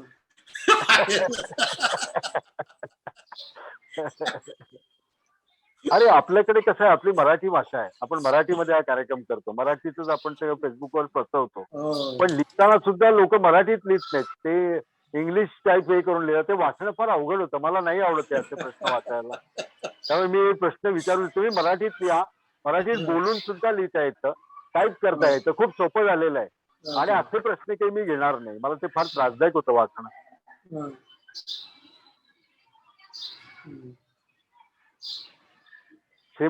कामत सरांसारखे पुढील पिढीत स्वतःच्या चित्रांबद्दल बोलणारे चित्रकार घडतील का, असा एक वाघ नावाच्या गृहस्थाने विचारलाय. शेषनाथ. ते चित्रकार असतील तर त्यांनी बोलावं असं माझं म्हणणं आहे. सुरुवात स्वतःपासूनच करायची. शेवटी प्रत्येकाने बोलायला सुरुवात केली पाहिजे. प्रत्येकाने बोलता आला पाहिजे. कुठल्याही क्षेत्रातला असो, संगीतातला असो किंवा काहीही असो. सायंटिस्ट नाही का बोलत? जयंत नारळीकर किती सुंदर बोलतात की नाही? आपलं क्षेत्र जे आहे ना त्या क्षेत्राबद्दल बोलता आलं पाहिजे आणि बोलायची प्रॅक्टिस केली पाहिजे असं मला वाटतं. सॉरी, काहीतरी फोन आला होता मध्ये. हा हा हरकत नाही. कामत सरांसारखे पुढील पिढीत स्वतःच्या चित्राबद्दल बोलणारे चित्रकार घडतील का, असा प्रश्न. त्याचं उत्तर मी हेच दिलं की हा. आपण कुठल्याही क्षेत्रातले जरी असलो तरी त्या त्या क्षेत्राबद्दल आपल्याला बोलता आलं पाहिजे आणि बोलण्याचा प्रयत्न केला पाहिजे. बोलायला शिकवता येत, बोलायला लागला ना की बोलता येत. हो. जर बोलणारच नसेल तर काही जण माईक बघून घाबरतात, अरे माईक समोर मला बोलता येत नाही. पण वर्तुळात बसल्यानंतर अगदी 4 खुर्च्या मांडून बसल्यानंतर भरपूर बोलतात. हरकत नाही, तसं तर नसतं, बोलला पाहिजे. खरंय. एक मिनिट, मी शेवटचं एक चेक करतो आणि नाहीतर मग आपण इथून. नाही, मला काही फारसं हे नाही वाटत. बरेच ते इंग्रजीमध्ये मराठी लिहिलेलं आहे, जे वाचण्याचा खूप त्रासदायक असतं. बराच सांगतो तरी एका प्रश्नाचं जरी विचारलेलं नसलं तरी एका प्रश्नाचं मला बोल ना, उत्तर द्यावं असं वाटतं. जरूर बोल, जरूर जरूर. खूप वेळा काय असतं माहितीये, वास्तववादी पद्धतीने काम करणारा चित्रकार हा ऍबस्ट्रॅक्टचा दुश्मन आहे अशा प्रकारचं गैरसमज करून घेतला जातो. आणि मला अनेक वेळा प्रदर्शनामध्ये किंवा अनेक वेळा आर्टिकलमध्ये काही जण स्वतंत्रपणे बोलताना दिसतात. आम्हाला काय कळत नाही, तर त्याच्यात पण एक आनंद असतो, तो घ्यायला शिका, निश्चित आनंद मिळतो. अच्छा, तुमचं पण हे मत आहे? म्हटलं आहे. तुम्हाला आश्चर्य वाटेल की मला खोलते सरांचं पेंटिंग फार आवडतं, रवी मंडलिकचं पेंटिंग मला फार आवडतं, लक्ष्मण श्रेष्ठाचं पेंटिंग फार आवडतं, अरविंद हाटे त्याचं पेंटिंग मला फार आवडतं. याचा अर्थ मी काय दुश्मन आहे का त्यांचा? अजिबात नाही. मला आवडतं. मला एका विद्यार्थ्यांनी, म्हणजे जेव्हा प्रदर्शन चालू असतं तेव्हा जहांगीरमध्ये अनेक वेळा विद्यार्थी येतात. एका विद्यार्थी, तुम्हाला असं करावं असं वाटतं नाही का? अरे आपल्याला आवडतं म्हणजे आपण पण तसंच करायला पाहिजे असं तुम्ही काय समजता? मला ब्रुसलीचा चित्रपट फार आवडतं म्हणून घरी आल्यानंतर भिंतीवर फाईट मारायला पाहिजे. आपलं जे आवड आहे ना ती आपल्याला एन्जॉय करता आली पाहिजे, आनंद मिळाला पाहिजे, त्यातून घेता आनंद आला मिळाला पाहिजे, बस तो घेता आला पाहिजे. आणि तुला सांगतो, एक कार्यक्रम झालाय जळगावमध्ये, भवरलाल जैन म्हणजे जैन इरिगेशन मध्ये गंधर्व संगीत महोत्सव करतात. आणि एकदा तिकडे संगीत महोत्सव असताना मी तिकडे गेलो होतो आणि माझ्या नकळच तिकडच्या आयोजकांनी एक कार्यक्रम ठरवून टाकला. तो कार्यक्रम असा की तिकडे कॅनव्हास लावला जाईल आणि त्या कॅनव्हासवरती संगीताचा जो काय कार्यक्रम असेल ना त्याचं तुम्ही त्यावेळी चित्रण करायचं. बर. अरे म्हटलं, मी असं कधी कार्यक्रम केलेला नाही, मी करत नाही असले कार्यक्रम. त्याचा आनंद घ्यायचा, त्याचा आनंद घ्यायचा. नाही आम्ही ठरवलंय आणि तुम्हाला करावं लागेल. आणि अक्षरशः तिकडे त्यावेळी मी पूर्णपणे ॲब्स्ट्रॅक्ट पेंटिंग केलं. पहिल्यांदा म्हटलं की ज्यांचा कार्यक्रम आहे ना त्यांची परवानगी घ्या. आणि त्यावेळी सतीश व्यास यांचं संतूर वादन होतं, त्यांची परवानगी घेतली. ते मला हरकत नाही, करू देत. आणि नंतर मी पेंटिंग करत होतो. मंगलाताई खाडीलकर निवेदिका होती. आणि मग कार्यक्रम झाल्यानंतर ज्यावेळी ते सगळ्यांना पेंटिंग दाखवलं, त्यात अनेक चिठ्ठ्या आल्या होत्या. ते अनेक चिठ्ठ्यामध्ये एक समायिक चिठ्ठी होती की कामतांनी त्यांचं चित्र जरा समजावून सांगा. पण टोटली ॲब्स्ट्रॅक्ट पेंटिंग होतं, त्यात काय हत्ती घोडे किंवा मोर किंवा काही दिसत नव्हतं. आणि सगळ्यांना तेच आश्चर्य होतं की कामाला असं पण पेंटिंग करतो का. त्यावेळी मी एकच वाक्यामध्ये जे सांगितलं ते मी या ठिकाणी सांगतो की ज्यावेळी सूर्यास्त होत असतो, आकाशामध्ये ढग असतात, त्यावेळी ते आकाशातल्या ढगांचे आकार आणि सूर्यप्रकाश याचा एक अविस्मरणीय आणि अतुलनीय असा आविष्कार आपण पाहत असतो. ज्यावेळी ओहोटी होते त्यावरती, त्या वाळूवरती असंख्य खेकडे किंवा कीटक इकडून तिकडे धावताना एक वेगळीच रांगोळी तयार होत असते.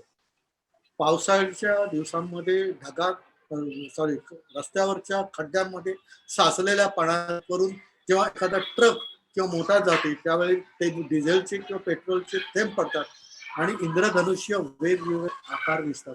आपण प्रत्येक क्षण या गोष्टीचा मनसोक्तपणे स्तंभित होऊन आनंद घेत असतो, परंतु कोणीही त्यावेळी विचारत नाही की ह्याचा अर्थ काय.